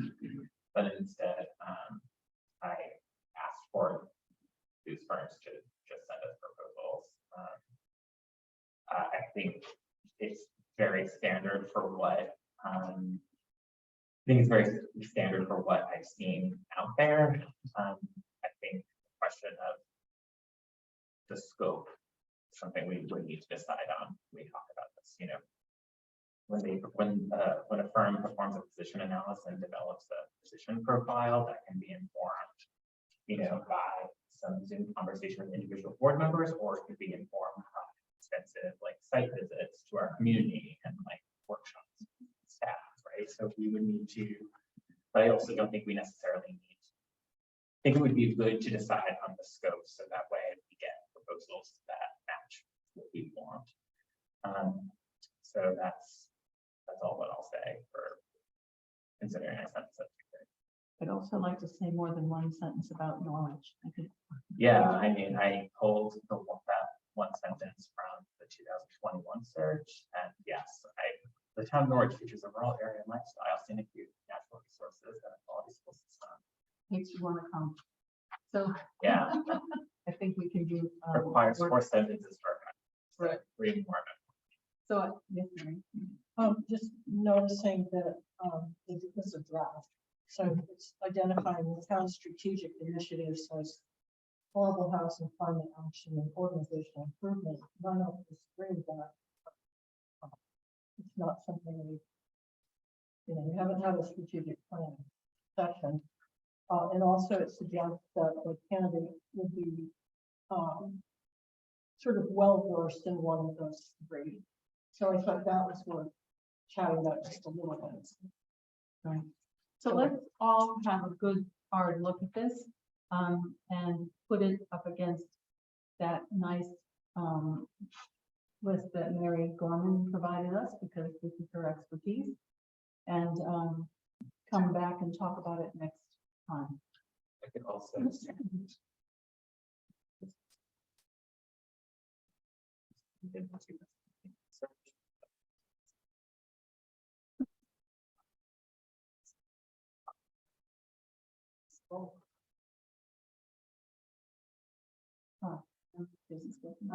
Under the selection process, you kind of stop there. Are we looking at doing like a selection in? That's section.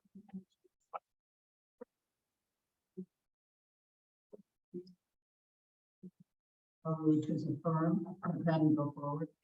And are you looking for a selection committee, or is it something the whole board would do? I suggest that it would be.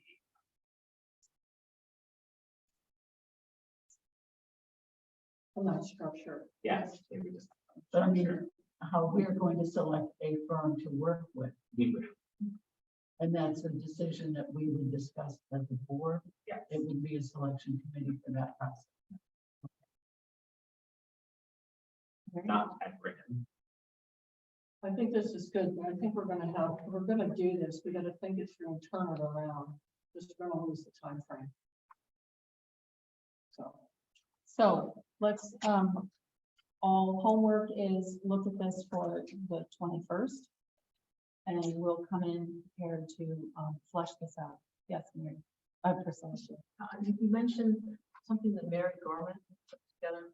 What is that? I think I sent that earlier to all of you, but I'll send it again. So list of 6 firms and their general competencies. And she had a nice summary of the process. So I will send it Send it to me. Please tell me. gladly. Thank you. We'll all have it in hand. Okay, thank you, Roger, for doing this. This is a good start. Okay, next. The ARPA funds surplus planning for project details and public process.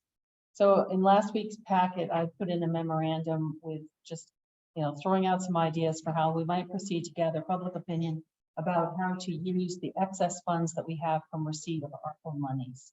As you will remember, last week we voted, as is allowed, to use the ARPA monies for the purpose of paying personnel salaries, and that then frees the budget so that the monies budgeted for that purpose are now excess, and we do not have the constraints.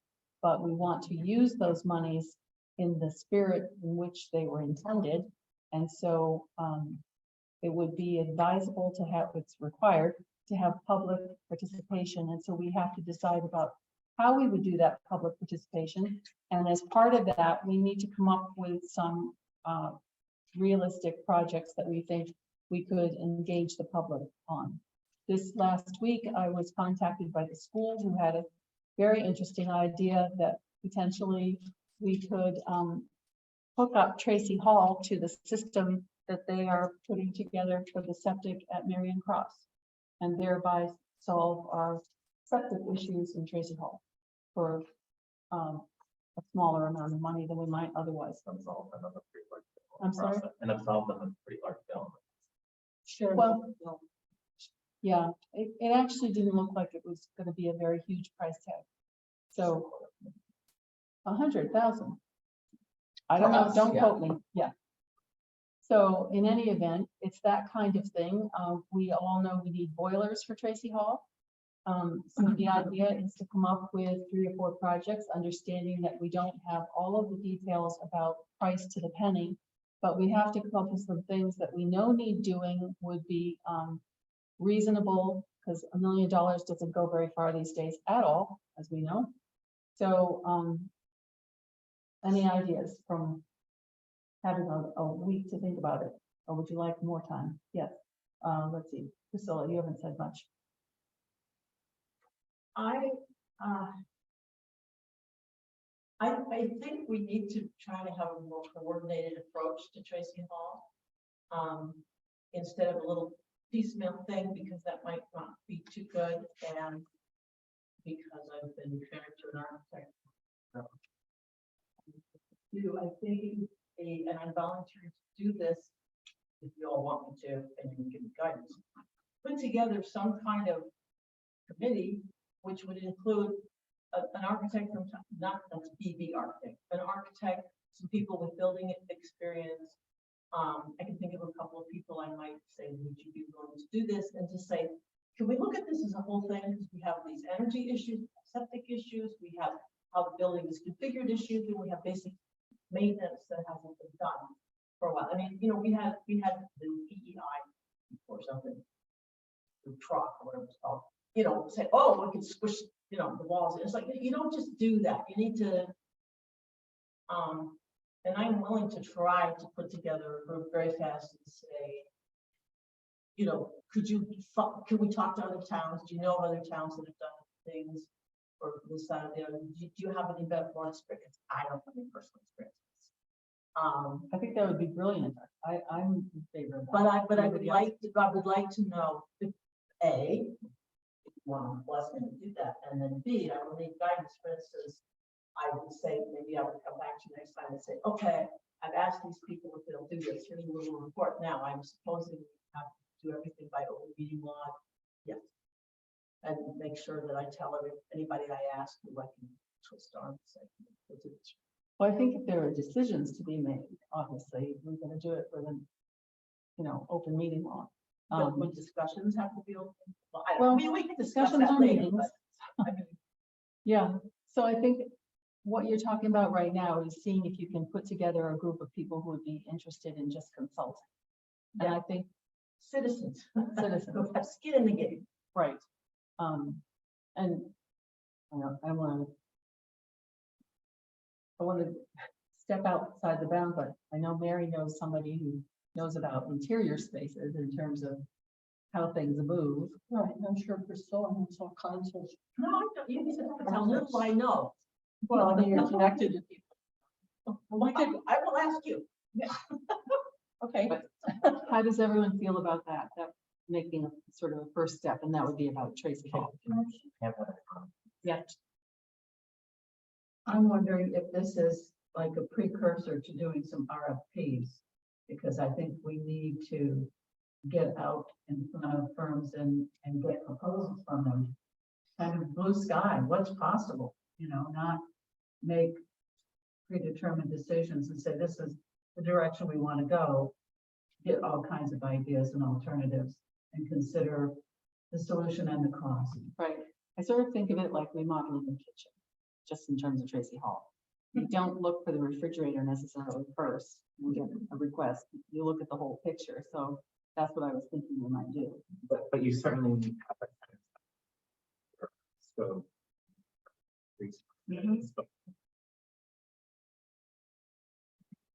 Even. So I mean, I sent the rubric that we developed over a year ago. And it's outdated in the sense that it took scoring from the ARPA criteria, and of course we the language can be adjusted in terms of what it says about the Department of Treasury. But it basically asks a funding request, a location, a description, an estimated and added annual town expense. And then it talks about whether or not it fits into the existing project or town goal and what texted my address. So you wouldn't just put in here funding request Tracy Hall, you would put in here hybrid meeting technology for Tracy Hall, or energy upgrades to Tracy Hall, and then you would go through it that way. And when you have all of these sheets, then you give it to, say, a committee, but you have to like begin a process, I would say, with town staff. Although I think it's another question of whether or not we begin this process with interim and temporary staff. But we might just not have the full capabilities if we don't have the full staff here. But I'm saying you need to create, we need to like actually know what we want to do before we like ask other people to help us achieve what it is that we want to do. Well, I think what, And Tracy Hall is like a descriptive category. It's not. no, it isn't, but I think what Priscilla's offering is to get people who are experts in buildings to come and, you know, look at the place. And then I think it does behoove us to have some, you know, information from the people who work here who say, you know, this is what would be better for us. Plus, all of the people in town know what it's like to meet in this room. And, you know, is this enough space? I know in the summertime when it's terribly hot here, this is not a nice place to be for a long select board meeting. So, you know, we have multiple uses. We don't have a community center per se. And maybe this is an old building that's on the historic register. I don't know. And that's the kind of thing I think we might need to know before we go out and say we want a request for, you know, bids on this particular thing, when it might not even be possible given the structure of the building or anything. Okay. My concern is that we not spend a lot of time discussing the art of the hypothetical that we would get about the business of figuring out a heating system for this building for this winter. Because we need our employees to be able to come here and work in a comfortable environment. True. There's lots of things we need. So I'm wondering if, does anybody have any problem with having some people who know about buildings just look at Tracy Hall if they're willing to do it? So, And then we can come back together and say, they've said, you know, this is toast, you can't change it or whatever. And then we can say, we want to do something. Mary. Well, we did have EEI look at it, and they looked at it through a certain lens. We had this idea of developing a geothermal project, and they noticed that the ventilation systems were, you know, out of date. So that's one lens. And then isn't there a firm called Living Buildings that has been working and not really, you know, I mean, that's the rumor. Well, I don't know. I feel a little frustrated about that because we've had, you know, entities look at it.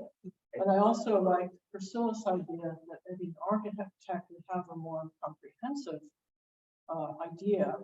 And some of the needs that Roger was saying, he said, well, we have the sheets, you know, you want your hybrid technology, you want your weatherization. Hopefully it saves you energy in the whole building. You want to destroy its character, but isn't that part of the architectural program? And it's like the chapters of the book.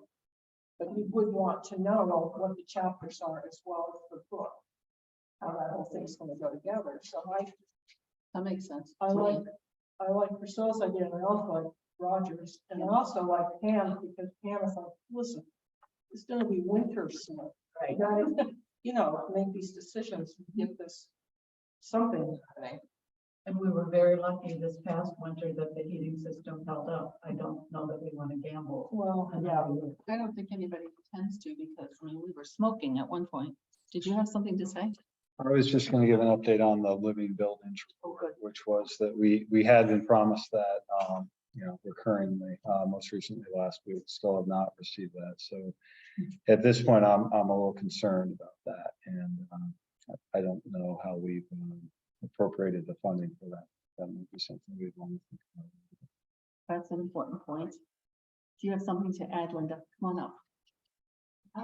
Linda Gray in Norwich, and I just wanted to add, in my role as like the steering rep with the shared energy coordinator, I'm aware that he is the report that we're all, you know, eagerly awaiting from Living Buildings is very nearly ready. I would like, so hopefully within the next couple of weeks, we'll see that.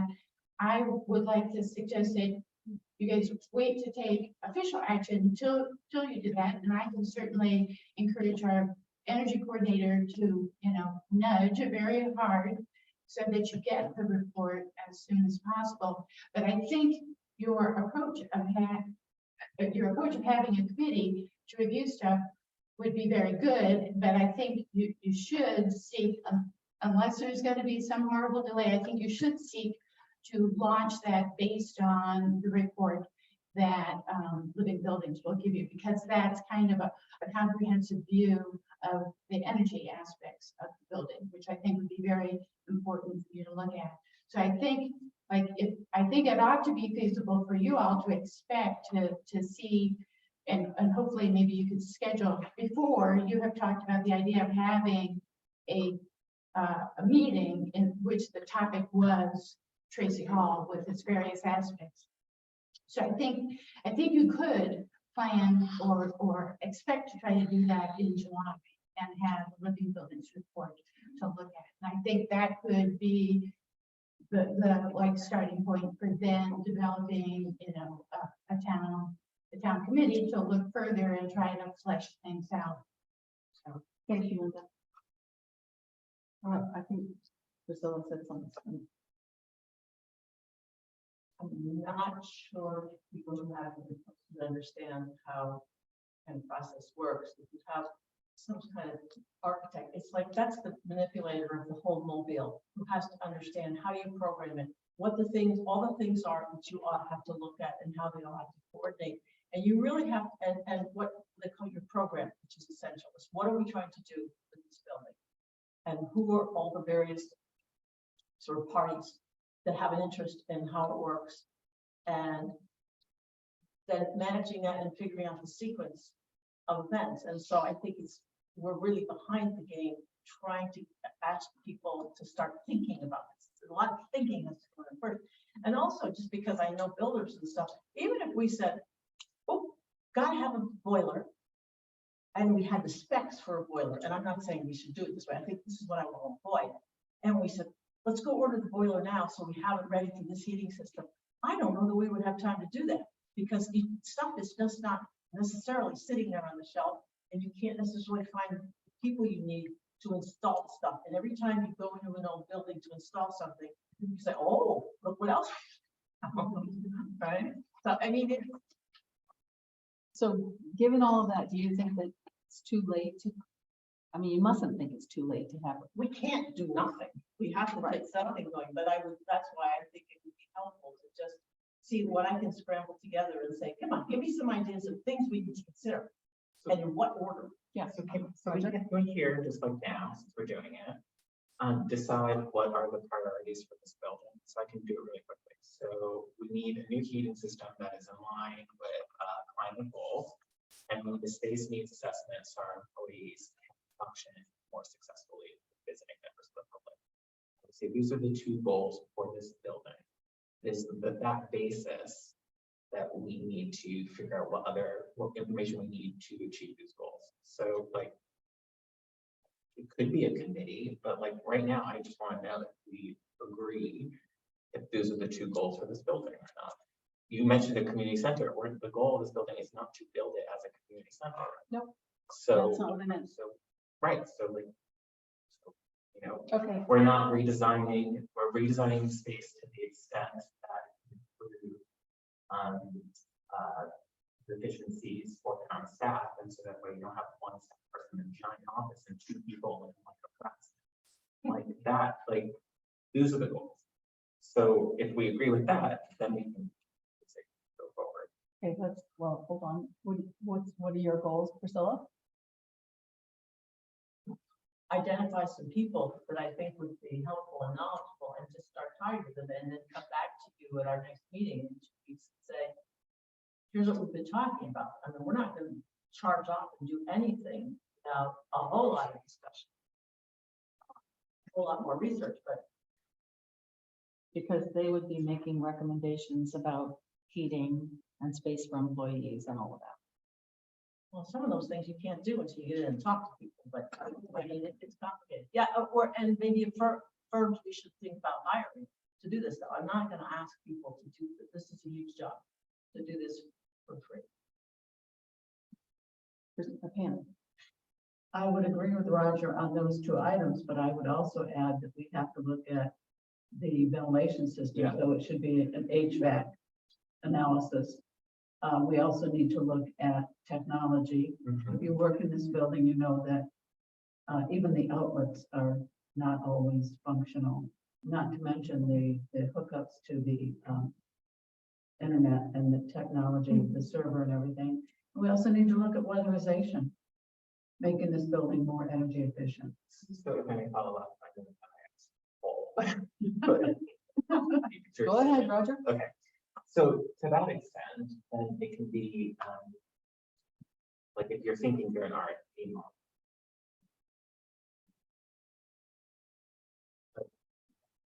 Creating the number. Space needs assessment. And it's what the RFP, something. G piece and then the space needs assessment. In the space needs assessment piece, and in that piece, you can have a committee as a suggestion, review all these proposals and shepherd it with whoever the stakeholders are. So let's say we're missing. That's. But when Living Buildings went through, they came to the lister's office when Cheryl and I were in there, and they asked us, you know, what did we perceive as the needs of the listers? So I was under the impression that Living Buildings was kind of doing a space needs assessment. I could be wrong, but that was the impression I got from their questions. Priscilla? I would just try to get a group of people together and kind of do what you're doing, Roger, and just say, what are the things we need to look at? We're not gonna come up with RFPs because then what do we need to do?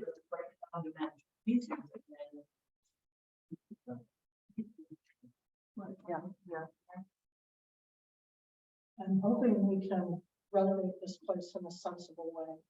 And, you know, that would align with our town goal for treating our employees well and also with climate considerations. Absolutely. But I'm also kind of in Cam's camp. It will get cold. I don't think there's any temporary way to heat the building. Do we need to order one boiler? Well, we might. But I'm just saying, should we do it tonight? Not order it, but just, you know, get a bid on it or something so that people are warm here for this winter.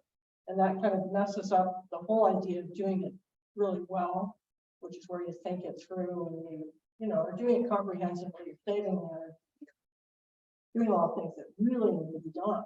And not ordering a boiler just sort of tosses that out the window, but on the other hand, people are going to get cold.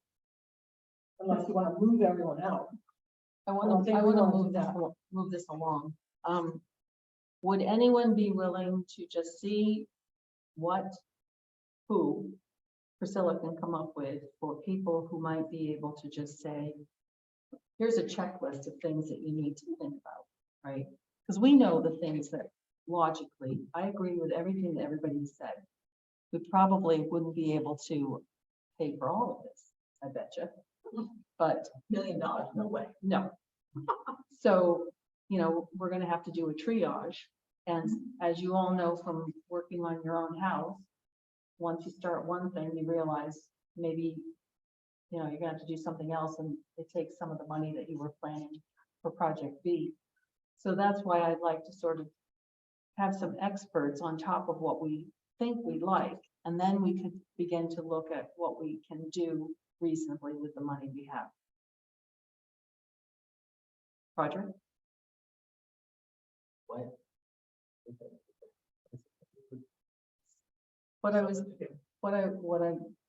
What Priscilla has volunteered is to get some of the architects that she knows and contacts. Not just architects, people who understand buildings. Right. She can tell us what she comes up with next week, because otherwise, I mean, we could send out RFPs for all of these things, you know. We want to improve our technology, we want a better HVAC system, we want boilers, but Well, we would be sending in our space.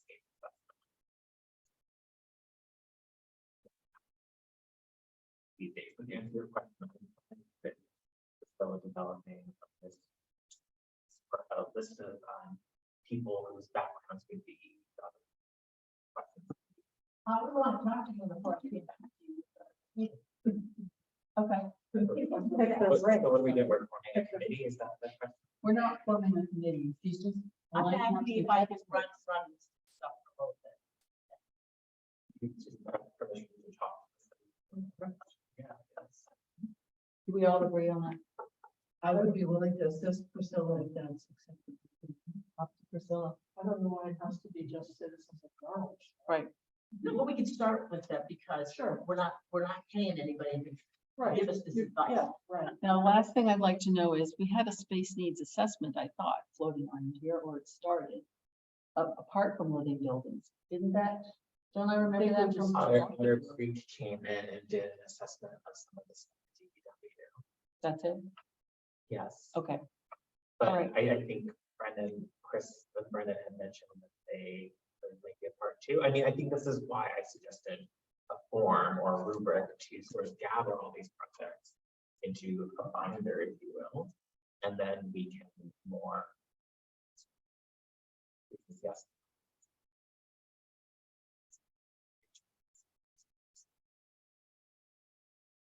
Paying vehicles that fit properly in the garage. All right, so for now, next time we meet, Priscilla will have some information for us. Yes. Okay, Mary? What about the boilers? Well, I mean, we have, Like I can tell you, you all remember from last November, late November, when you had a proposal before you. And part of that came from Marcus Jones at Living Buildings, because I know that part of his recommendation is go ahead, get a new boiler. Get one, right? I think you recommend one. Yes, and that it would tide you over, give you more time to make decisions. It seemed, I think, like from my perspective, I think many of your perspectives, it seemed like, well, wait a minute, we don't know your full recommendations, and so you were hesitant to proceed with that. So, but I know that he has not dropped that from his recommendations. So I think I can nudge our shared energy coordinator, Jeff Grout, to push Marcus to, like, for you guys by 2 weeks from now to, like, get that report. So you have that as well as what Priscilla can give you, and so you can get started all together. Okay. So anyway, yes. thank you. No, I'm also aware that at least in one of the draft iterations, the idea of replacing the boiler with a oil burning boiler, because that's the most functional and expeditious way to do it, is going to probably be in that report. So I agree, that's something that we should look at quickly and thoughtfully and decide if we're going to proceed or not. You can move that tonight, though? Yeah, I'll move it. With what? Authorized to gather information estimates for replacing the boiler. I think we definitely need to like do some, yeah, I think we need to do some sleuthing and gathering. I think like, yes, the part,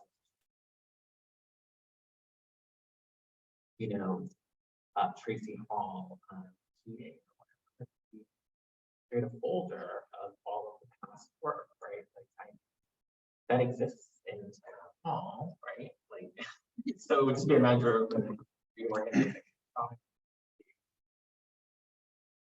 Yeah, I know that from your meeting in November where you chose not to proceed, you did have actual proposals with some quotes for boiler and digital controls. But you're probably out of date. Like the first step of Living Buildings recommendations. So you have it, and then it helps, and this is helpful for things like, that bigger picture, because there's probably always going to be a digital controls package, right? So like, to not commit to that as part of our calculating up, know that exists already. Okay, so for next week, we're going to have the Living Buildings report. And we're going to have a report from Priscilla.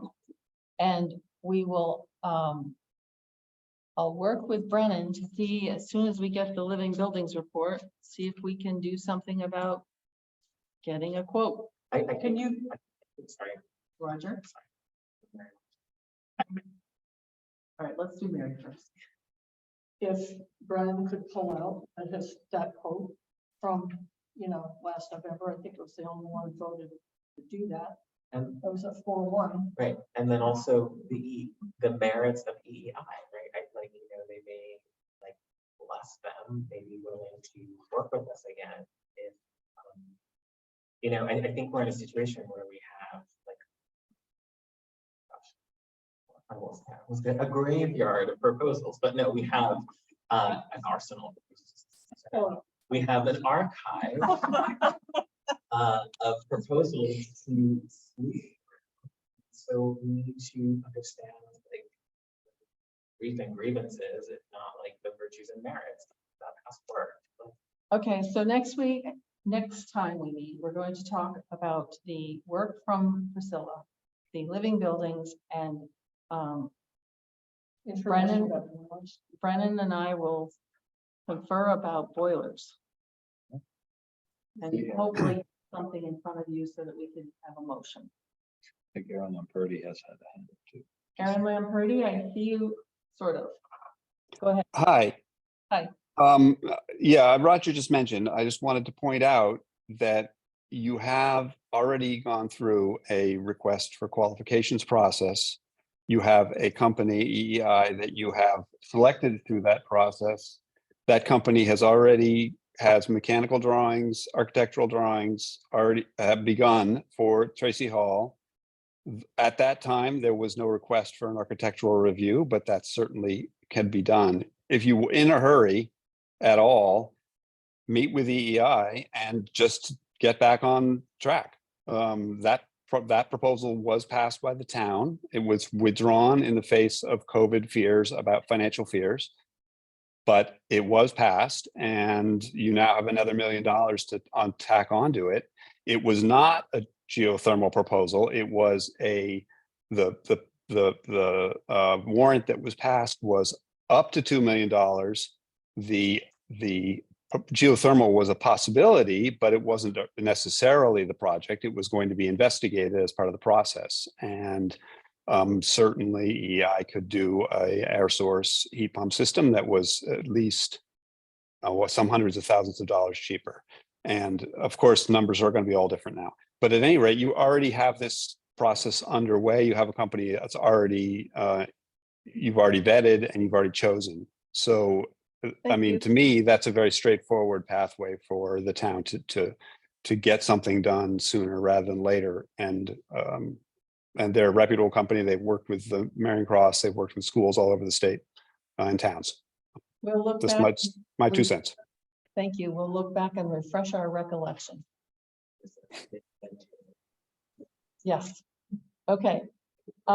Next, let's draw a line under the ARPA discussion for tonight, and we now need to talk about personnel hires.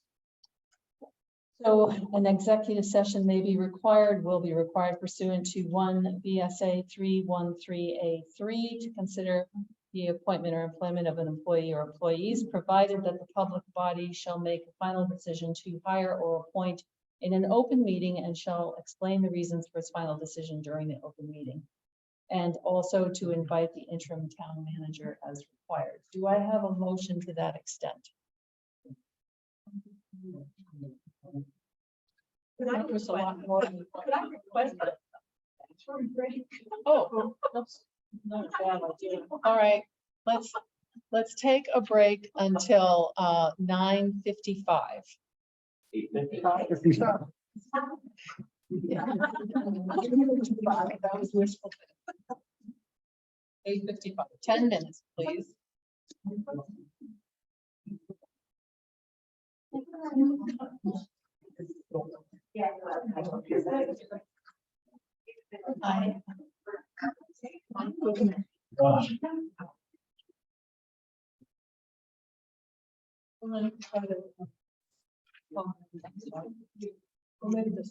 Ladies and gentlemen in the corner, hi, can you move out to the hallway? Thanks. I mean, Are we recording? You're welcome to stay. We're still public. We're recording. Back to work. We're recording again. Just trying to get it on. Okay. We're back in session at time 8:54. 8:54. And we are on number 11, the possible personnel hire executive session. Could we have a motion, please? Executive session, pursuant to 1 VSA section 313A3, to consider the appointment or employment of the employee.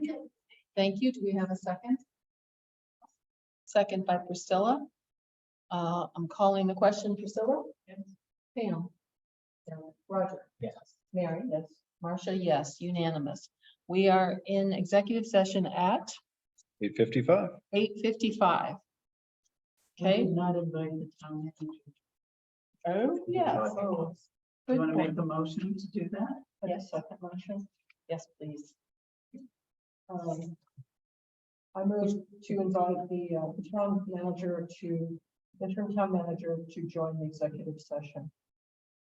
Do we have a second? Hello, do we have a second? Seconded by Roger. Priscilla? Yes. Pam? Yes.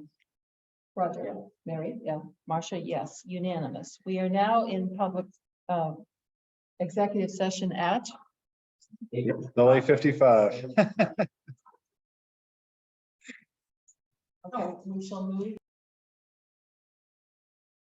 Can we have a motion to enter public session? Priscilla, and seconded by? Also, by Mary.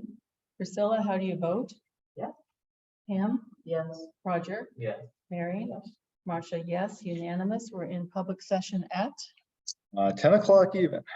10:00 p.m. All right, item 12 is solar preferred site letter. Wait, do we have another motion? Oh, we have another motion, I'm sorry.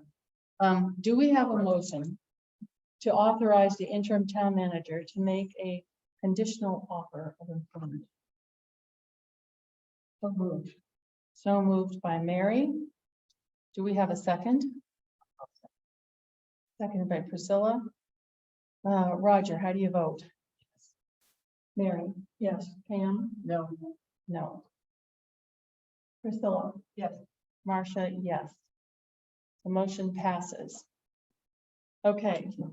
Item 12. Solar preferred site letter and executive session anticipated pursuant to 1 VSA 313A1F. After making a specific finding that premature general public knowledge would clearly place a public body or a person involved at a substantial disadvantage relative to confidential attorney-client communication made for the purpose of providing professional legal services to the body. Do we have a motion? Do we need all of the first piece? Yes. We need the first and the second motion. So moved. Can you read it out? You want this? No, I want this, the first motion. I moved on. Is this just to inform the public of the statute? Yes. Okay. I move to find that premature general public knowledge would clearly place a public body or person involved at a substantial disadvantage pursuant to 1 VSA section 313A1. And do we have a second? Second by Priscilla. Calling the question, Mary? Yes. Roger? Yes. Pam? Yes. Priscilla? Yes. Marcia, yes, it's unanimous. Do we have a second motion? I move to enter executive session pursuant to 1 VSA section 313A1F to discuss confidential attorney-client communications made for the purpose of providing professional legal services to the body. Thank you. Do we have a second? I'll second. Second by Pam. Priscilla, how do you vote? Yes. Pam? Yes. Roger? Yes. Mary? Yes. Marcia? Yes. Unanimous. Time entered executive session, No 3. 10:03. And Marcia, before you go, may I ask, is it possible that when you return to public session, you might have a motion that you take? Not necessarily anticipated. Okay, but it could happen. Yeah. Thank you. I never say anything couldn't happen. But I'm sorry that you're waiting. Don't hold your breath.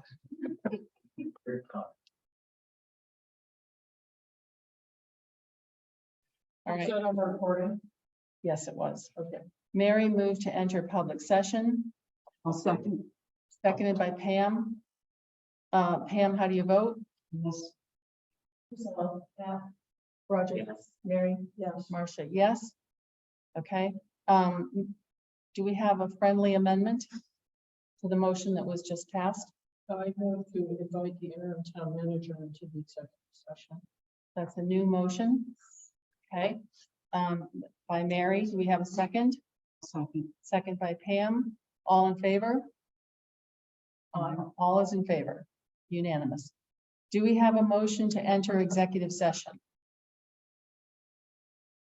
Doesn't have to go through those two again. I think we just, the amendment was to invite. But we're now in public session and we have to. Oh, I have to go down in there. Oh, you're right. All right.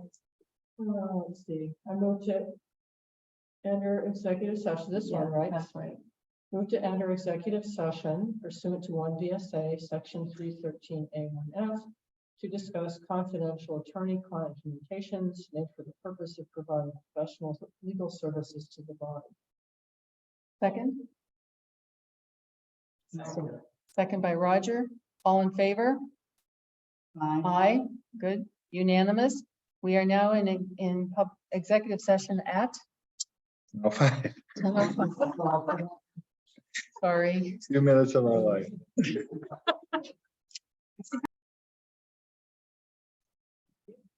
And we have a motion to enter public session. So moved. So moved by Mary. Do we have a second? Second. Second by Pam. All in favor? Unanimous. Thank you. We're in public session at 11:07. 11:07. Just based on advice of counsel, we are unable to come to a decision about what we're going to do tonight. That's all we have to say. Next, item 13, outline of plan for the select board meetings through the end of 2023. Does everyone have what I submitted as a possible timeline? Thank you. I don't blame you.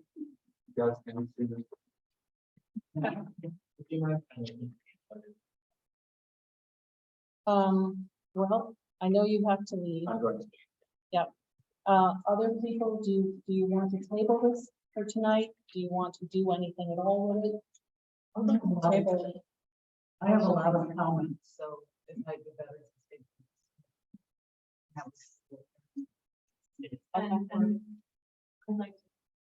Can we know that Roger left at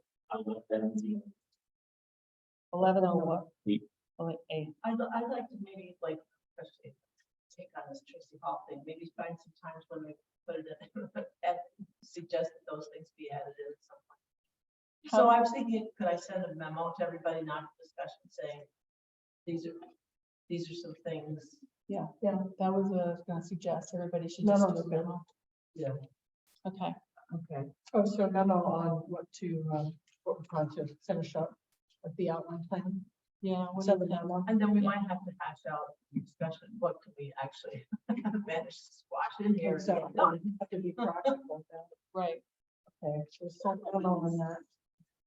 Okay, so we second homework, we had other homework, I can't remember, but the second homework is memo on the calendar.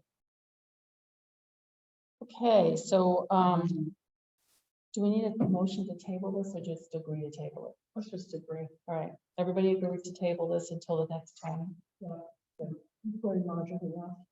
We suggested it. He did. All right, I will accept a motion to adjourn now. So moved. Mary, seconded by Pam. Pam. All in favor? Unanimous? It has to be roll call. Okay, that's right. Pam? Yes. Priscilla? Yeah. Mary? Yes. Marcia, yes. So that's 4 yeses and Roger gone. Oh, And yeah. the time of adjournment, 11:09. 11:09. An hour early. All right. He got home before the day change. Yeah, that's right. We are adjourned.